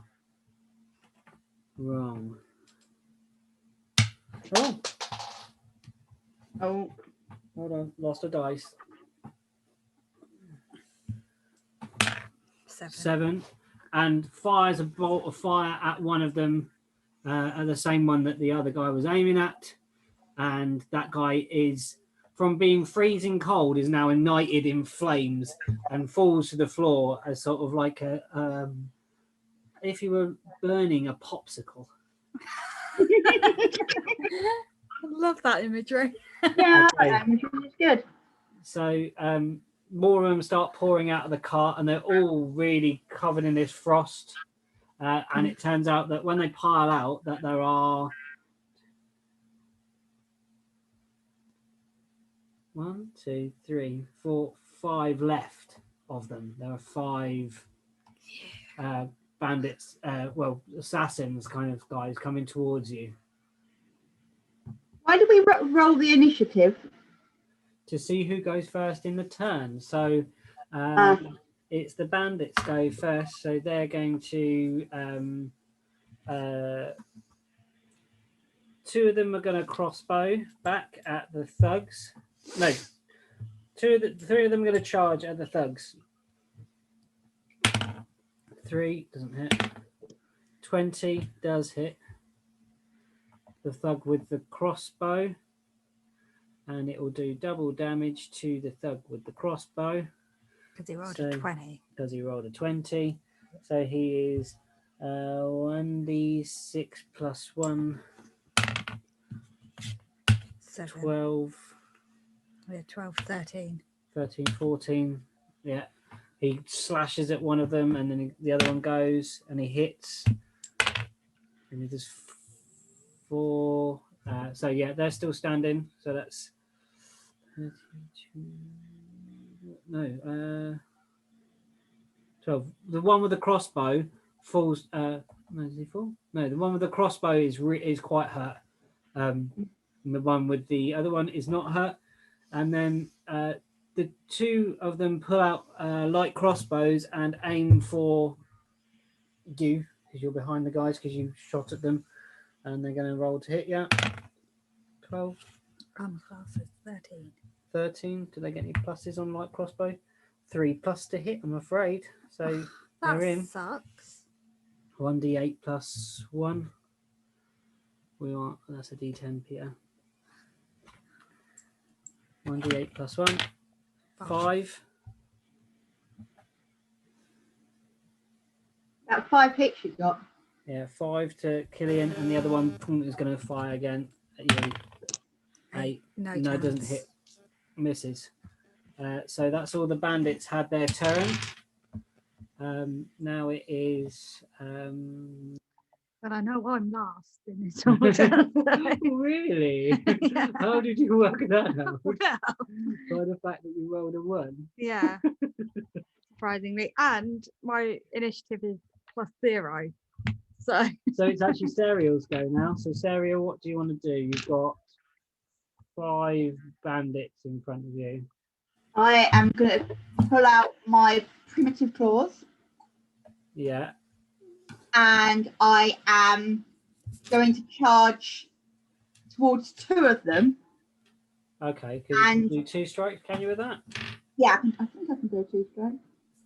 Double check. Read it. Double checking now. Okay. Hang on.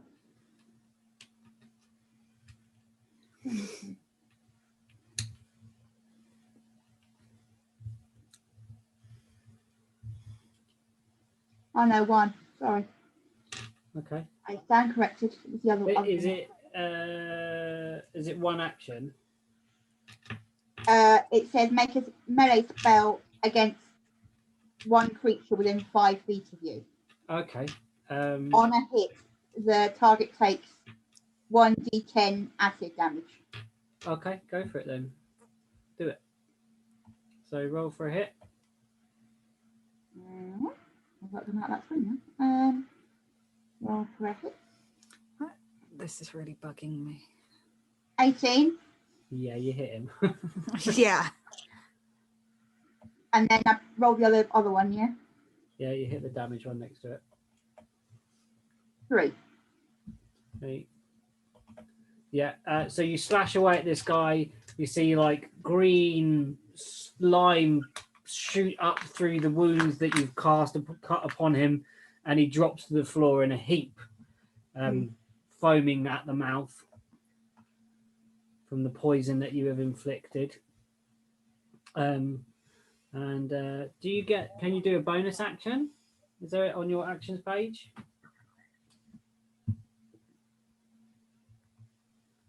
Where would I find that? Just on your actions page. It's Actions in combat, you mean, underneath? yeah, if so you where you are on your actions, scroll down. like, I'll show you mine. No action. Oh, 2 bonus actions, 2 weapon fighting. So no, if you cast a spell, I don't think you can do No, it's another just thing. You can only have weapons. if you had your 2 daggers going at them or something like that. Okay. Okay. Oh, so I could have done No, breath it says- weapon. No, it does say, it says reactions, opportunity to attack, and spells absorb elements. Yeah, you can do that if someone casts a spell at you. You can say I react and do. And it says other actions in combat, interact with objects, speak Yeah. with animals. That's it. Yeah, you can do that. None of those are any good at this point, are they? No, I think when you cast, I'll have to double check it. But when you cast it, when you cast a spell, I don't know if you can do a bonus action. You may be able to like slash out with a dagger, but you've kind of gone up and slashed with your claws, haven't you already? So I don't think allows you to. Well, it's a melee spell, isn't it? It's a melee one, yeah. These are the weapons. Yeah. And these are obviously like spells. It's not a spell, it's an action. So I should be able to use it as I would do a scimitar. If it's got this symbol next to it, that's a weapon. Yeah, that way you can do the yeah, two but it's only if it's it's a non-two-handed weapon. Yeah. But she was doing something. Does it say you use both hands when you use that spell, Lou? No, it's in one hand. Make a melee spell against one creature within 5 feet of you. Well, I think because it's a melee attack, basically, with a kind of enchantment on it, I'll allow you to do another attack on one of the other guys with a bonus action. So with a dagger or something. I'm going to use my scimitar. Okay, that's single-handed. Yeah, that's fine. So roll for a hit. 23. Oh yeah, you hit him. So was that a natural 20? 19 plus 4. Oh, okay. What was her action called? The claw thing. I can't Primitive savagery. Primitive savagery. Yeah. And what's your damage on that one, Lee? 3. You slice through that person in half while you're not even really looking. After slashing the first one in front of you, you slash to your side and cut that bandit in pieces, and he drops to the floor. We've taken 2 of them out. They're 2 of them dead now. Yeah, there's 3 of them dead now, and there's still 3 remaining. Yeah, primitive savagery, that's it, yeah. A transmutation spell. It's a spell. Yeah, but because it's one hand. No, it's a spell. I don't know. Ask Google. Can you cast a spell and use a bonus action? Okay. We're just doing a bit of googling. We'll let you do it now for anyway because I said I'd honour it, but for future reference. Future reference. Find out why that can be both. Can I cast a spell and do a bonus action? Can you cast a spell and a bonus action spell? Yeah. No, bonus action. Yeah.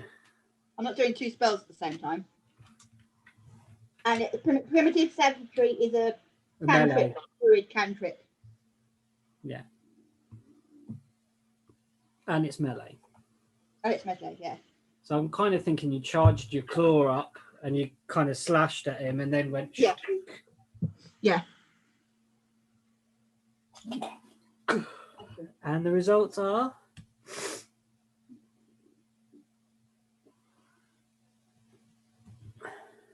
I'm thinking Wolverine-esque with like. Yeah. I'm thinking Wolverine, but with a sword in the other hand. Yeah. I really need to draw this character. She can do it the other way round. Okay. She can take an action and then. Yeah. So you can do an action and then cast a spell as your bonus action, but you can't cast a spell and then do an action as your. You can't cast a spell and then do your bonus action. It has to be an attack and then a spell. Oh, okay. If it's a we'll bonus say action. it happened that way round. All right. Yeah. Okay, there we go. In the future, I'll know for next time. I wasn't too sure, and when I'm not too sure, I'm like, let me Google it. Yeah, I'll have to just double check. I've had to check up so much stuff for me. The rule bits on that for myself because I'm not too sure on that. Right. So it's Charlie's guy. Charlie's go.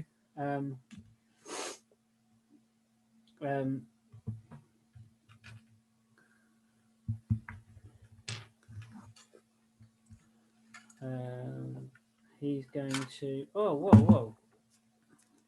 Did you do what I did? No, I didn't. I did somehow, but I didn't even press a back button because my phone doesn't have a back button that works. So... Your back button doesn't work. No. Oh yeah, it's that phone, not I was just like, have you broken that? If it was me, I'd understand. So Charlie is going to don't remember what Charlie's weapons are. He's got a warhammer.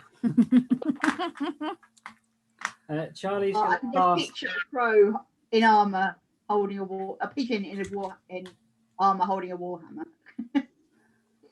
When we made them, it was so much fun.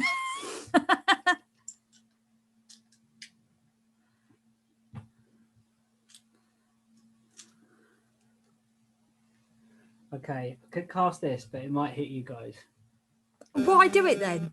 because it will get the rest of them. Why? All right. Okay. All right. They seem to be dropping like flies. So I'm going to I'm going to run towards one of them with my warhammer, and I'm going to try and I'm going to strike him with a warhammer single-handedly, just like this. Yeah. So I'm going to roll Take his kneecaps out. natural one. So I roll, and then I'm going to have to do some damage somewhere else, probably to myself.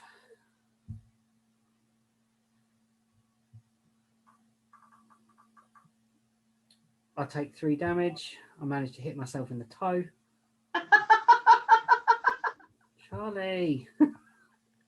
Charlie. Picture it. I can just picture sort of he You did falls put it in. over. He's probably still got some of that wine in him. I know it was Gillian that's the wine. That's only Maybe there was 2. something in the drink. Oh no, you had the drink at the mayor's office. Maybe that's No, you did. That's why, You had 11 out of 13 to start with. Oh, okay.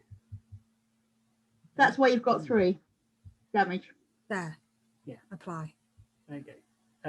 Okay. So, and then I'm not going to be able to do my bonus attack because I missed, basically. Okay. Because I'm just like, I think that's a fair of a one misfortune. Right. I'm going to do I'm going to use my dagger. Right. No, my quarterstaff. Single-handedly, they're not. If you're going to try and do something else as well. Yeah. So 6. plus 4, 10.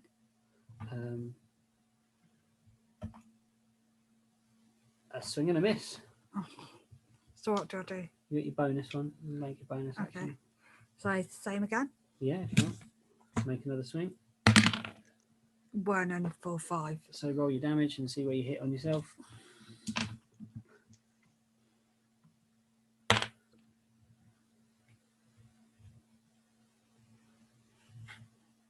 Five.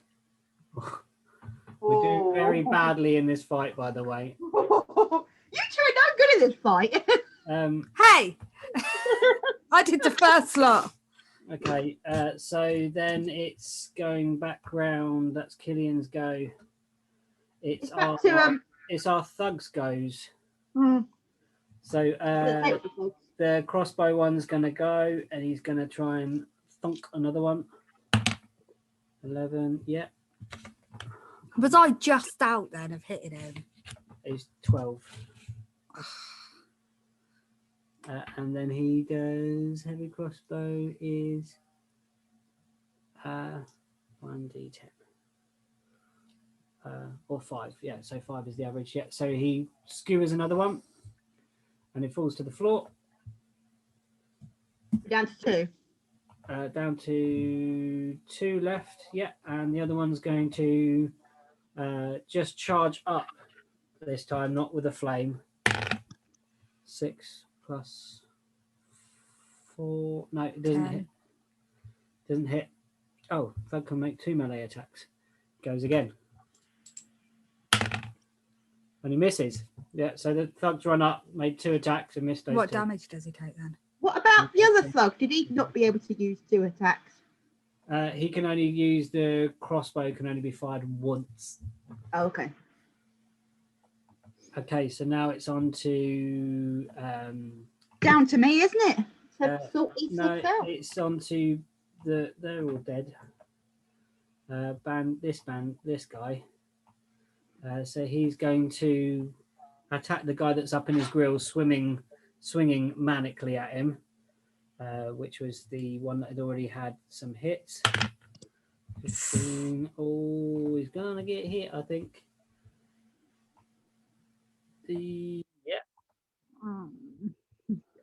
And 4. So he's down to. Yeah, he's looking pretty grim. And then the other one's going to attack the one that hit his mate with a crossbow.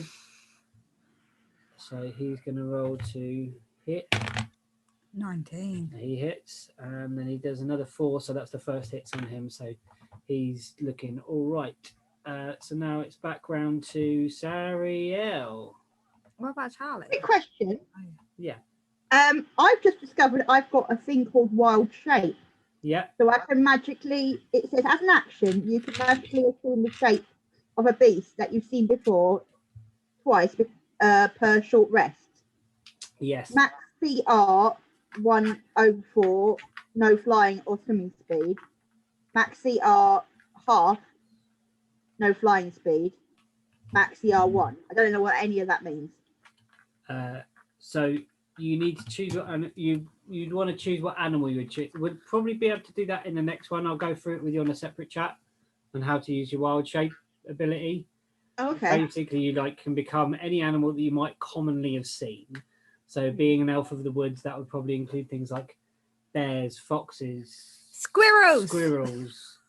I was just wondering whether I could turn into one of those giant spiders we saw earlier on. You could turn into a giant spider. And you have seen them. Yeah, I have seen them. And then how do I fight with it? I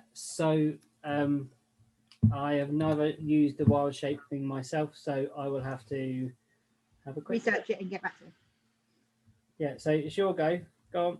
Anyway, I'll be a spider next time. Yes, I do. I'm going to get my scimitar and I am put it up and shove it right into their chest. Okay. So roll to hit. So I love that Lou did the action for that. Yeah. Like that. Shove it right into their chest. I'm not very elven like, am I at the moment? 14. Yeah, that hits.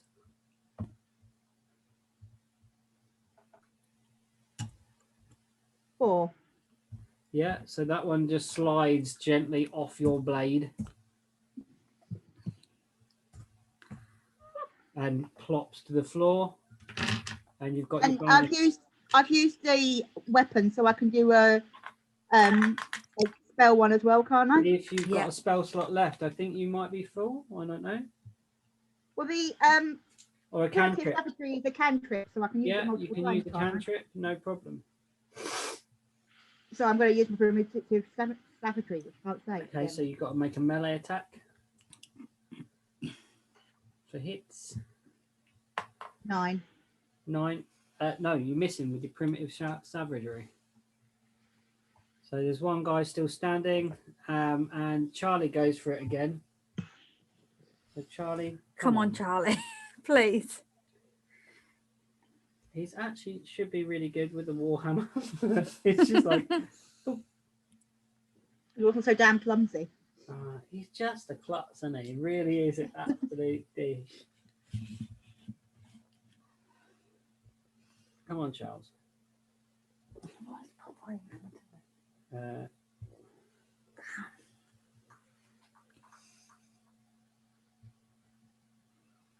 No, absolutely misses again. But it doesn't hit himself this time. So Well, that's something. Can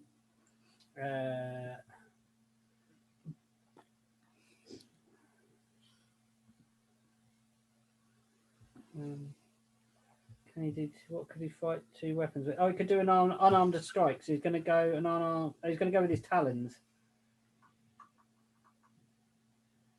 Hey! Woo! Go on, Charlie, again. He slashes at this guy, and he is cut to ribbons all down his face, bleeding, but still standing. Oh my gosh. All right. My go? Yeah. Oh no. Right. just standing. I'm gonna. He is gonna flee. So he starts riding. So you get an opportune attack. So I think that gives you advantage on your hit. Right. Okay. So I'm gonna use my dagger. Okay. What does it give me? So you get to roll the dice twice and take the best result. 8 plus 12, hit. and then the other one would be 11, 15. Okay. So, So yeah, either hit. way, I hit. Yeah, let's roll your damage. Right. You're going to have to explain what this one says to me because I haven't got a clue. So it's the on that one is 4. So it's the one that you see. Yeah. +2, so 6. That guy, you just go and you stab him in his back, but the knife actually dagger. You stab him so hard, your hand is inside him slightly, and the blade projects from the front of him, and you withdraw it, and the guy falls to the floor. That was lucky. Okay. So you're pretty cut up. Yeah. Charlie's just like, I don't know what happened. I'm ever so sorry, guys. I mean, I'm rather embarrassed, to be fair. It's all right, Charlie. We always assumed that you're not going to be much help in a fight, so He have other skills. technically should be really good, but I just got rubbish dice. It's Charlie. Just can't roll. So, and I think Charlie. it is literally it's Charlie. Like when I'm rolling the enemy dice, natural 20s all the time. But no, Not with Charlie. not with Charlie. No. Right, before we head off any further, can I ask Sarah to do healing hand on me, please? Yes, you can. of course I can, Todd. Or I can do it if you've got no spell slots. I can do a proper one. I can do like a big heal. Well, I'm down to 2 health. Okay. Like, Yeah, get so help. And let me do a big heal on you. See if we can do a big heal on you. So I can do healing word, or I can do cure wounds. I'm kind of like dragging myself so across I'm the gonna floor. do cure wounds. So I can put my hands on you. It takes gain 7. Brilliant, thank you. 1, 2, 3. Yeah, I only had one spell slot left, so Yeah, and that leaves me with none. Now I've got no. Yay. I've got my cantrips that get no Yeah. for the spells. Sorry, I was just kind of dragging Okay. myself across the floor. I've got loads of cantrips and one spell left, so yeah. So you're standing there, breathing heavily after this surprise attack of a cart smashing into the wall. Yeah. And dead what appear to be assassins around you, or dressed as assassins. Okay. I think Shall we just head to the church? let's head towards the church. There's nothing else tries to attack us. I think we go back onto the main road. I don't think we should carry on down that little road. No, I think just go Onto the back main onto the main road. But stay quite close to the buildings, so we can sort of skirt down the little roads if we need to. Yeah. Okay, perception checks, everybody. Right.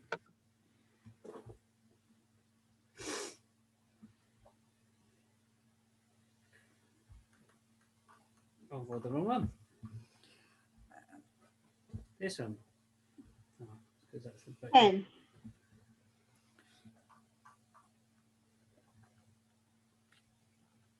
Let's see if anything with 10, do I? No. 8. Come on, Charles. That's not a good roll for something. Charles notices that the outfits don't seem to fit them somehow. What, the assassins? Yeah, the bodies as The you walk past. assassins' outfits. Yeah. So you think Can we investigate their bodies? Make investigation roll. Yeah, I'll do that as well. You know nothing. Oh. He's like, yeah, it's a body. Yeah, it's dead. Look. I know nothing. Okay. Charles is now kind of pottering past, but he's actually going to not investigate the bodies. Is he going to investigate the cart?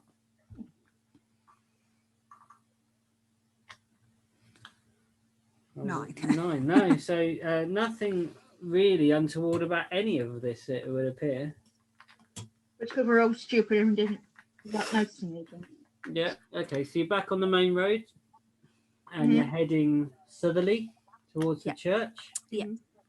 Get healed up. You got one of your men with you. He's pretty hurt right now, and you're walking down. What happened to the other one? There's 2 with you. One of them only took a couple of points of damage. The other one's kind of limping, needing a bit of help. Right, okay.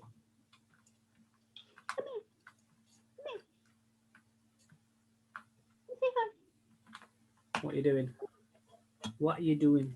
We're walking. So you're walking down? Yeah, going to the church. Walking I down say church. to the thugs, I say, were those the same chaps that attacked us last time? These guys weren't half as trained as the ones that attacked us last time. Do you think maybe they've been paid by the mayor? Or I also don't trust the fat shouty guy from the guild either. Oh no, he's like the ultimate like Mr. Dursley. He gets on my nerves. But yeah, that's my thinking. And they're not even like assassins, if you know what I mean. They're just workers that if he said, put these on, Yeah. chase these people and you'll get a bit more money. Okay, so you walk into the church and you knock upon the door and Father Samsung's there. And he opens the door to you and says, oh my gosh, what on earth's happened? And we limp. Oh, no, he doesn't talk like that. He says, oh my gosh, you poor things. What's happened? Do come inside, come in.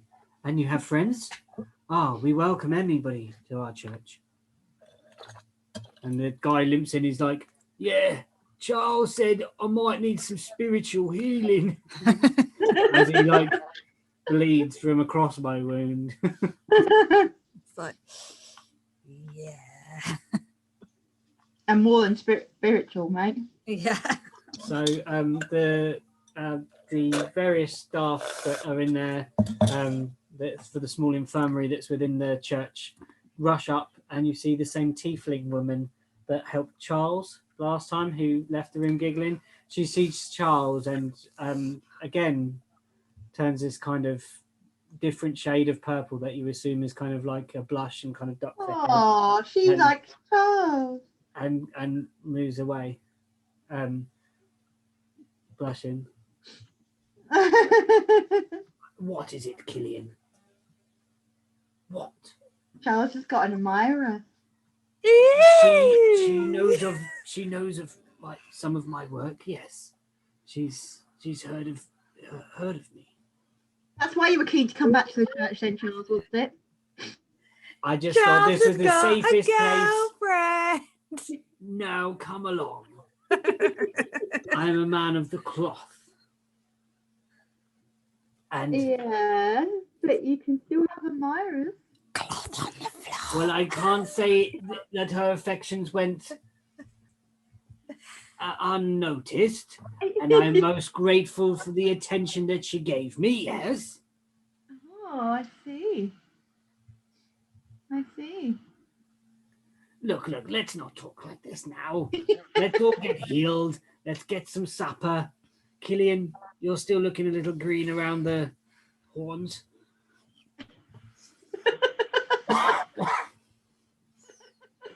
My horns are green. Well, greener than an off green. You know what I mean. So are we doing a short rest here? I think this is a time for doing a long rest where we can heal our wounds and rest ourselves up. Yep. Okay, so We haven't had a long rest in a few why not a long rest, everybody? Yeah, let's do a long rest then. Yeah, we have not done a long rest Long in a few days. rest. Boom. Let's see if you can and like hand it to me without turning the torch on. I really wish I did. I press a button? Where's the torch button? You swiped the screen down and it turns the torch on. Yeah. Right. I don't know how to do rest now. Don't. It took me ages to get used to this phone. You remembered how to do it, Lee? Let's No. see. Tap your character on the actual face, the picture. Long rest.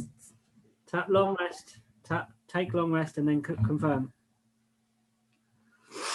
And you are long rested and your hit points are back up. Awesome. Yay! And then And so that was XP 100 and are you trying to add it up? Do you want That's me all right, to? I've got it here. I got it here. Don't Okay. you worry. No, I just know you struggle on being helpful. Yeah, you are. You are quite helpful. Heffel. Helpful. I'm heffel. Yeah. I'm quite So heffel. actually, it's a 50 per person. Is that it? Yeah. Yeah. So that should tell you something also. Yeah, they weren't assassins. No. Like at all.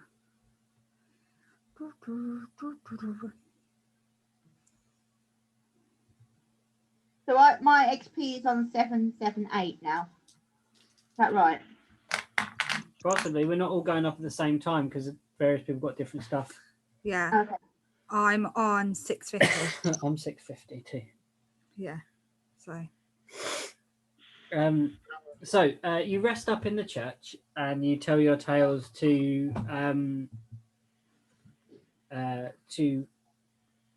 Father Samson.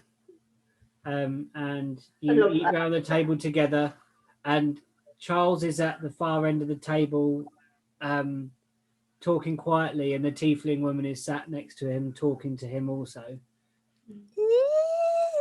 They look like they've been friends for years, the way they talk. About the Charles and this tiefling. Yeah? What are you trying to perceive? Perception or investigation? Which one will I do? Investigation would mean you go and actually touch them and start feeling them. You is a bird. You has got horns on your head.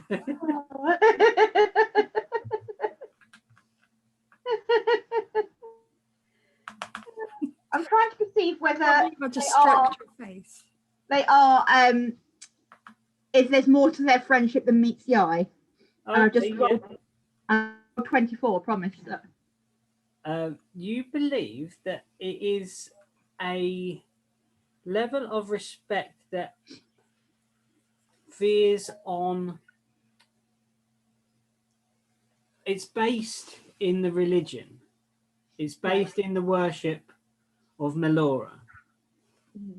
And that all of Charles's pomp to being a servant of Melora has rung true to many people's ears as he has spread the good word of Melora and the goddess as the goddess of the tempest and of the wilderness, and that even this tiefling, who is half devil in appearance, has found some sort of salvation, possibly through something that Charles has done or through a sermon that Charles may have given somewhere. I've got this right. He's converted a half devil tiefling to the way of his god. That's what you feel. He did actually say to you before, I'd never believe it. A tiefling. When she left the room after he had been really beat up by the fish. Yeah. And they're just chatting away down the bottom end of the table, So talking quite hushly and laughing and breaking bread and sharing wine. that's happened in just the time it took for him to rest up before. No, you believe this is something that Charles has done previously. Right. Okay, that's why they're so close. Then. Yeah. Right. Although he didn't know, he doesn't. You don't perceive with that perception roll. You don't perceive that he'd met her. Right. Okay, but it was just until this point because of his reaction when he said, "Would you believe it, a tiefling?" Yeah. It seemed like it was a surprise to him also. Mm. Sorry, I need to.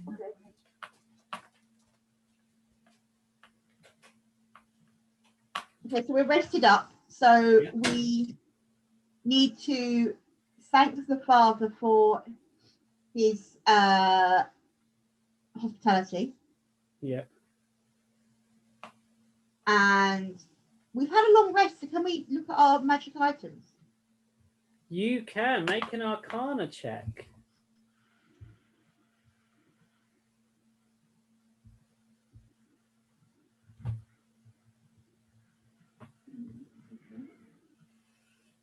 I'm on the wrong thing. No, I'm not. Charlie really still doesn't know what his does.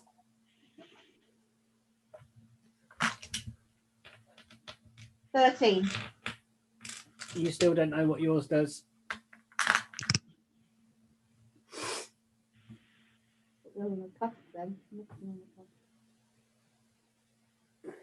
Even though you were turning it over in this place of holiness and rest, you still couldn't figure out what these biscuits do. So you put the lid back on the Tupperware and seal it, or whatever you're storing them in, bag, sack, box. I think an elf would probably not be carrying Tupperware. I imagined a tin with something sort of wrapped in it, like tissue wrapped in them, rather like a leaf, like she's wrapped them in a piece of a piece of a tree that she's found, like tree bark or something like that, yeah. And then bound it with grass that she's plaited from the I like that a lot. Yeah, so yeah, or the vines of coming down from the tree. Yeah. He's kind of made like this beautifully wrapped parcel that with a simple pull of a knot, the whole thing delicately unfurls and there's gingerbread men. Yeah. Rather than Tupperware. That kind of every so now and then she feels them wiggling in her pocket. But they're kept dry and they don't go stale. Yeah. Okay.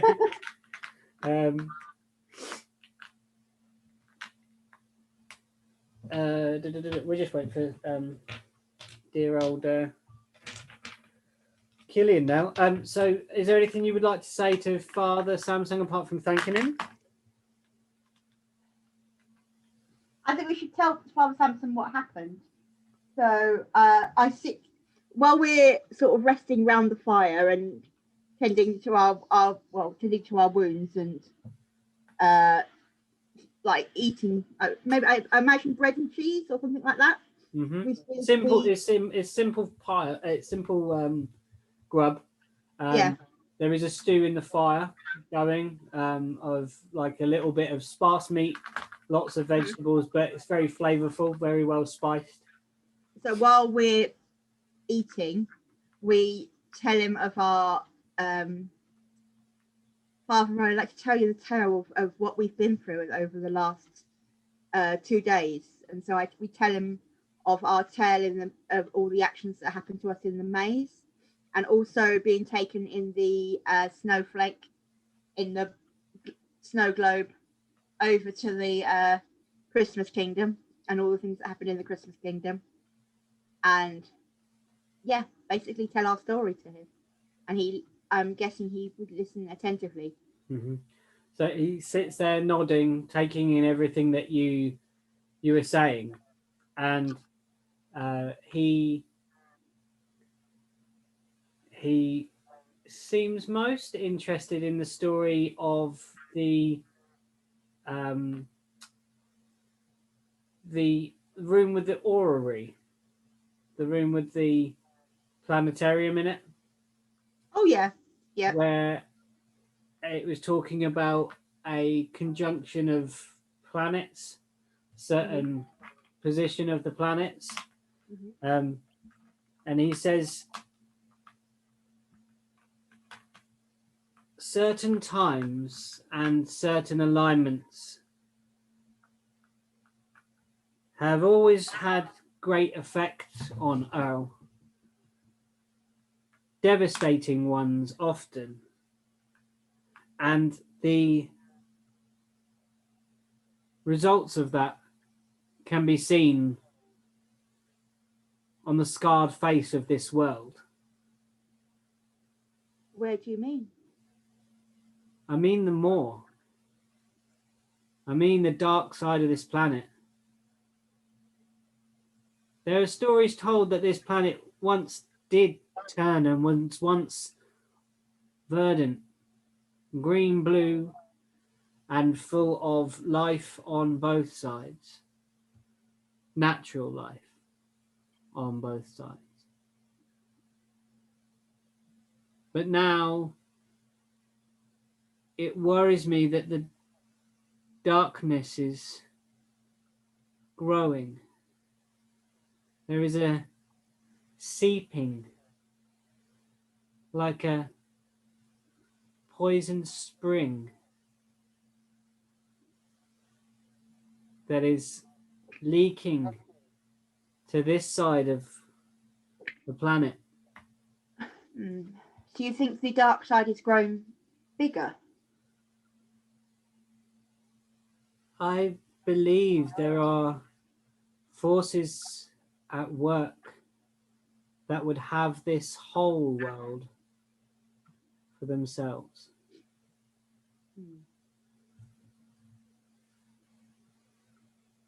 That's interesting.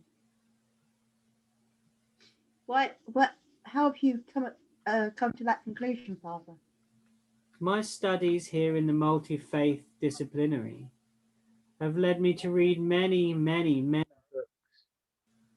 Great old tomes and the stories of old and the tales of the travelers that come through this place and spend a few nights and then they're on their way again has left me with a grander picture of the way the world works, based in theology, but applied through living creatures. You sort of see the patterns falling into place, but you can't put your finger on it. An unease in the way some people smile, an unsettledness in the way that people go about their business. There are still the innocents, there are still the pure, I see them too, but more and more you see people twisted.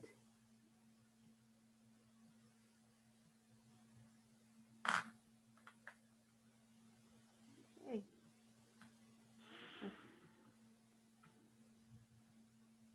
Well, if we discover anything new about the dark side of the planet, would you like us to return to give you more information in the future? I'm not one to have any power in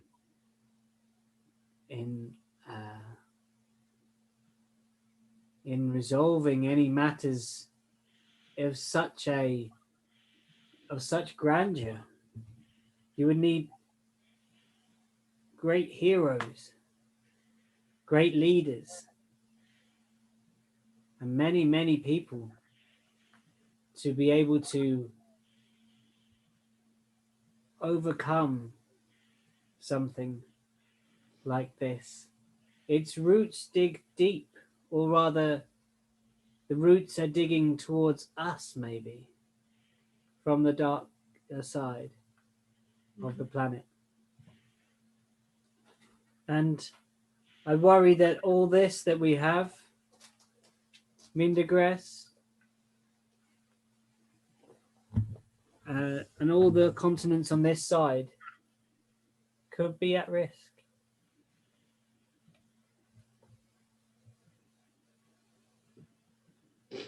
So Killian, I've been talking with Father, and he's worried about the dark side of the planet sort of seeping into the living side of the planet, and the darkness growing. Right. And I asked him whether if we found anything out about this, whether he would like us to return, but he said it's not within his power to do anything about it. It's down to heroes or many other people to defeat this darkness. It was just something he observed with the people that have come through his church in the recent times.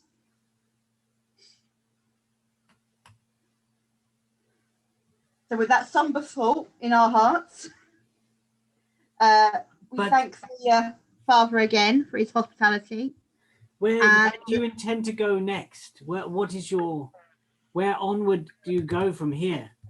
You have freed this village of the bane of the silting, and to know that that is the bodies of people from here has darkened the spirits, but also lifted them. Now we know that they're no longer being sacrificed in this manner.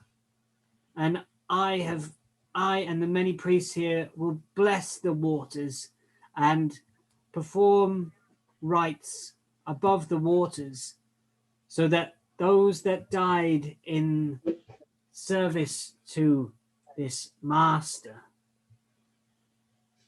will be at rest, and their spirits will find their way to the plains.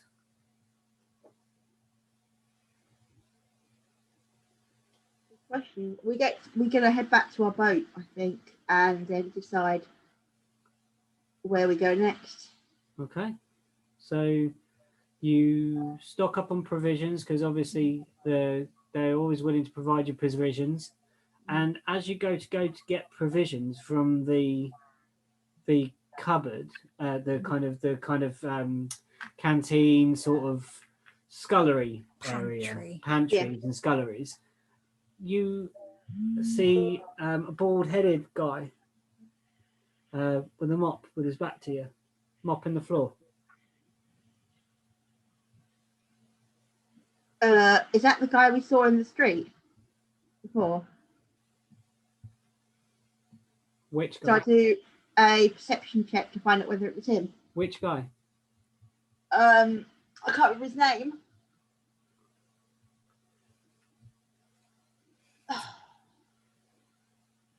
The merchant guy that said about the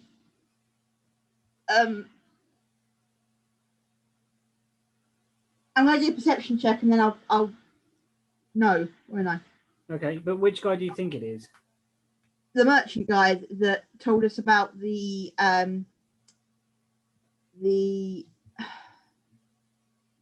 can't think of the words went out of my head. The poor conditions? Yeah. That guy, the guy that was the worker at the silting plant? Yeah. No, you don't think it's him. Okay.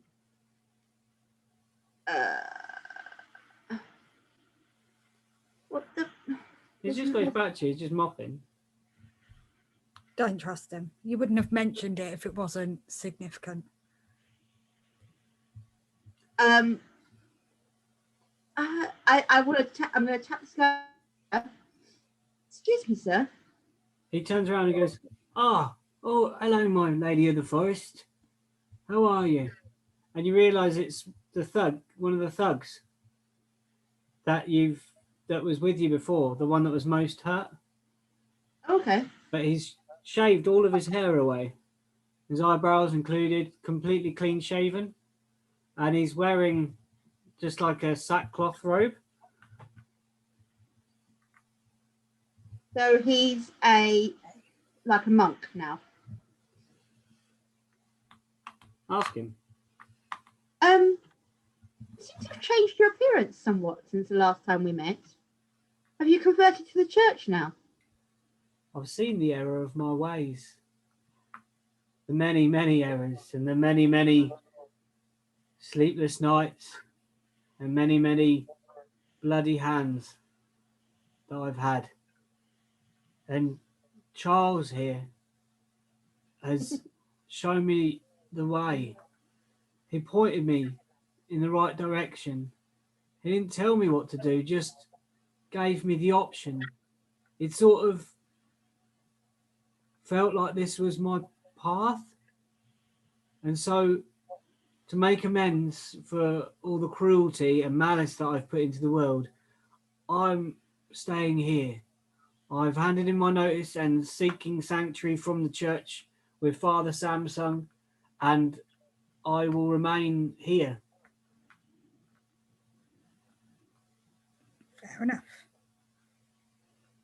Can I help you? Can I help you with anything? The so-called assassins. Yes. Do you know who they were? Well, they weren't the ones that were attacking you when we were at the mayor's office, for sure. Those guys could shoot a bow and arrow. The guys that you fought, complete and utter pillocks, amateurs. Where do you think they were from? Do you think they could have been from the guilds or the mayor's office himself? I couldn't really say, but there is so much manoeuvrings that are beyond my reckoning. The tales that they weave are above my level of, would you say, above my level of Pain. sophistication in the old brain box, I'd say. Right, okay. But they're always at each other's throats, and there's always a struggle for, what I said, the things in your pockets that jingle and jangle.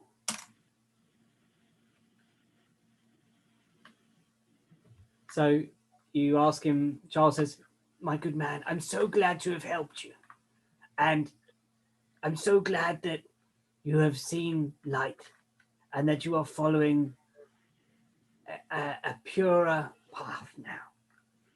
Now, they'll take care of you here, I'm sure. Now, we would just like to take provisions for us and our shipmates, and we shall be on our way." So they load you up, fill your packs, and Charles bids goodbye to Father Samsung and thanks him quietly. And then there's the tiefling woman who he bows to, lifts her hands to his mouth, to his beak, and lays his beak upon it. And again, she blushes and bows her head, puts her hood up, and kind of shuffles away. And you leave the church and make your way to your boat. The boat is looking splendid. So it's been 3 to 4, maybe about a week now that you've been healing and sort of hanging out in Mindergrass and exploring since you came into the dock. And you left your folk aboard to sort of mend and fix and look after the boat after letting some of them free, if you remember. Yeah. And I'm actually struggling to hear you right now. Me? Yeah. Because of the props. Yeah. And you arrive back to your boat. And this is going to be quite important for you to sort of note down, maybe. I'll keep a record of if you want to make a note of it. I have a important records page in my book. Yeah.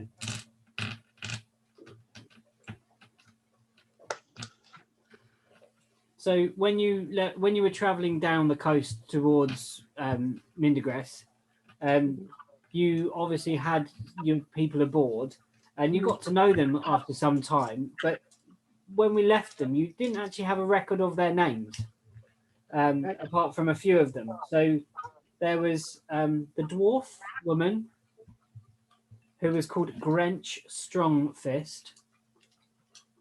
French strong. Toby, enough. Yeah. Get out. Yeah. Get on your bed, Ethan. There is the gnome, the technical one. She's called Taj, Tajgje. Sorry, say that again. Tajgje. And that's the gnome. And yeah, her surname's Hootsil, Hootsli. Hootsley. Hootsley. Yeah, you said Hootsel. Hootsley. Hootsley. And then there's obviously the human Harsel living his best life on his boat. My friend. My one and only friend. And there's 4 humans that are left. And they were all from one family, you've found out. They're from the Epen family. Epen? E-P-E-N. Or Yeah. E-double-P-E-N. And there's Hans. Malk. M-A-R-L-C. Sorry, say that again. There's Hans, H-A-N-S. Mm-hmm. There's Malk, M-A-R-L-C. Yeah. Simil, S-I-M-I-L. Yeah. And Greta. Can you hear it, Pete? Yeah. She's a natural sailor. Which one? Greta? Finn got it. What's the joke? That I'm not getting. Okay. No, and then Greta there's this- Thunberg. Oh yeah, Greta Yeah. Thunberg. I didn't even think of that. And then next is as you walk towards the boat, Harsel shouts out, Killian, my old mate. Oh, Killian, so good to see you. Where have you been? Look what we've done to the boat. Check it out. And then all of a sudden, round your head, spinning round your head is Flix. Flix Peregrine, the sprite that you freed, excited to see you and sort of is trying to perch on your shoulder. Okay, yeah. And all That's Gillian's other friend, but she doesn't actually like this one. and then like Flix comes around and kind of spins around everyone's head and like greets everyone, super happy. And then out of the bottom of the ship, the one of the flaps comes open and out of it goes, "My friends, how are you doing? So good to see you." And it's the Luxodon, the elephant guy. And over the time, you learn that his name is Runest, Roonest. R-O-O-E-N-T. Go on. What is it? E-S-T. Runest. Runest Heap. Runest Heap. I could tell by the grin on your face. Do you like that name? I love that name. I can I think tell. that's a great name for an elephant man. You're mental. So what are you saying to these guys? Oh, my friends, it's so good to see you. It feels like an eternity since I've seen you. Let's get aboard. Come on, raise that gangplank. Come on, Killian, hurry up. Stop playing with this. You and Flix can play on board. Welcome. Thank you for doing up the boat. It looks amazing. We need to have a meeting and decide where we're going next. Have you heard anything whilst we've been away on our adventure? Has any news come to you while we have been on our quest? Well, gradually, Harsel says, what happened was there was a lot of very miserable faces around here and not a lot of traffic. And now there's a lot of traffic and a lot of smiles. So whatever you've done, it must have been bloody good. I just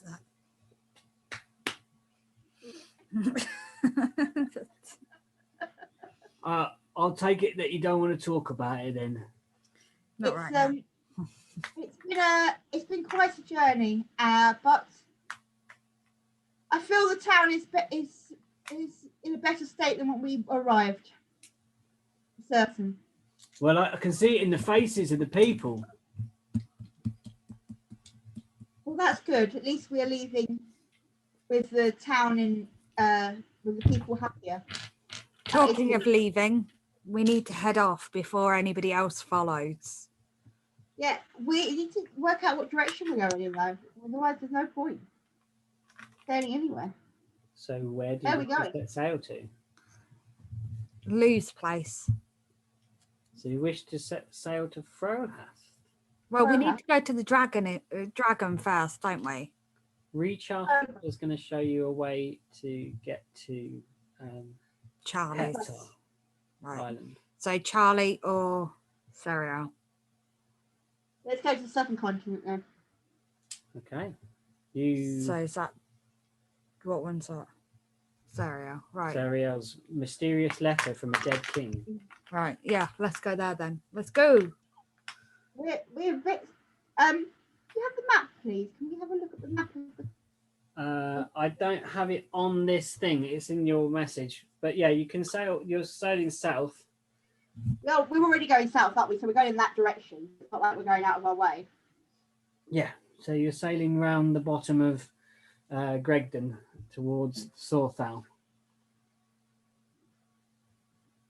Yeah, that's Okay. where we're heading then. And that's where we'll leave it for today then. We'll stop there. And you're on your way to find out the mysterious circumstances of this letter. Frohast. Frohast, the continent of Frohast. The letter was from the town of... Oh, what's that town called? Hold on, I'll grab the map for that one. I've got I don't know. it sitting right here. Mindigress. Mordensal. Mordensal is where the king was, the king of Frohast. Oh, I've got it all complete. I've got that. I've got Mindigress written down there, so I've obviously got. No, one. Mindigress was where you just were. We've just been. How do you spell Mordensal?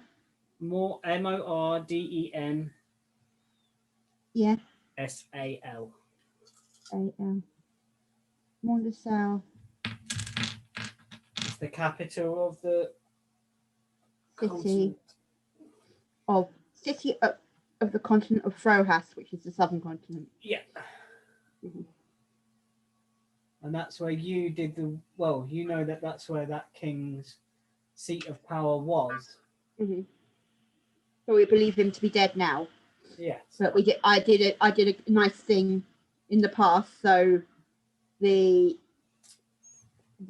whoever is running the kingdom now, owes me a favour. Could be.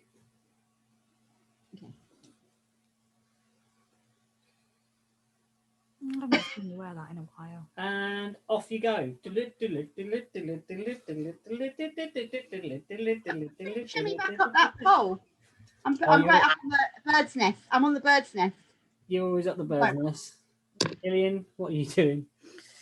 I don't Oh, know. you need to put your captain outfit back on. Yeah.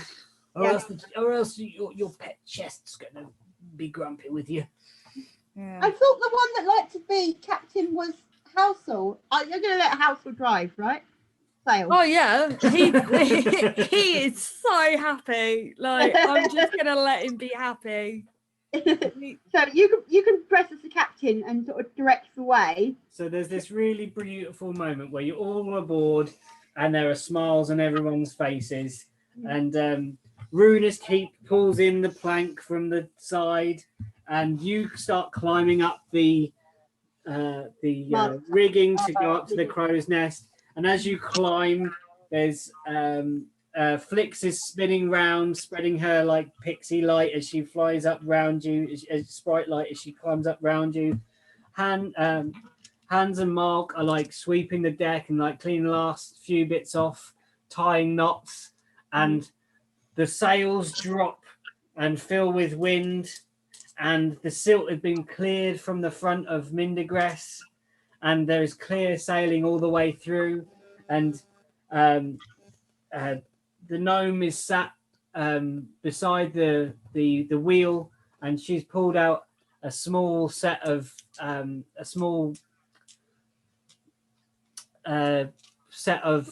bellowed instruments, accordions, and started to play a merry little tune.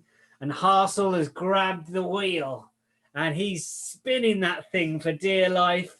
And the boat turns around and sails through past those two huts that you framed you when you came into Mindergress, and the people and the towers are waving at you, and the bloke with his checkerboard, who was rather gruff before, looks up and catches your eyes and remembers your brave deeds and tips his little foreman's cap to you as you sail out into deepest blue.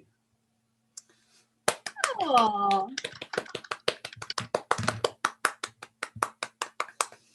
Yay! Like it. Yeah. I like it.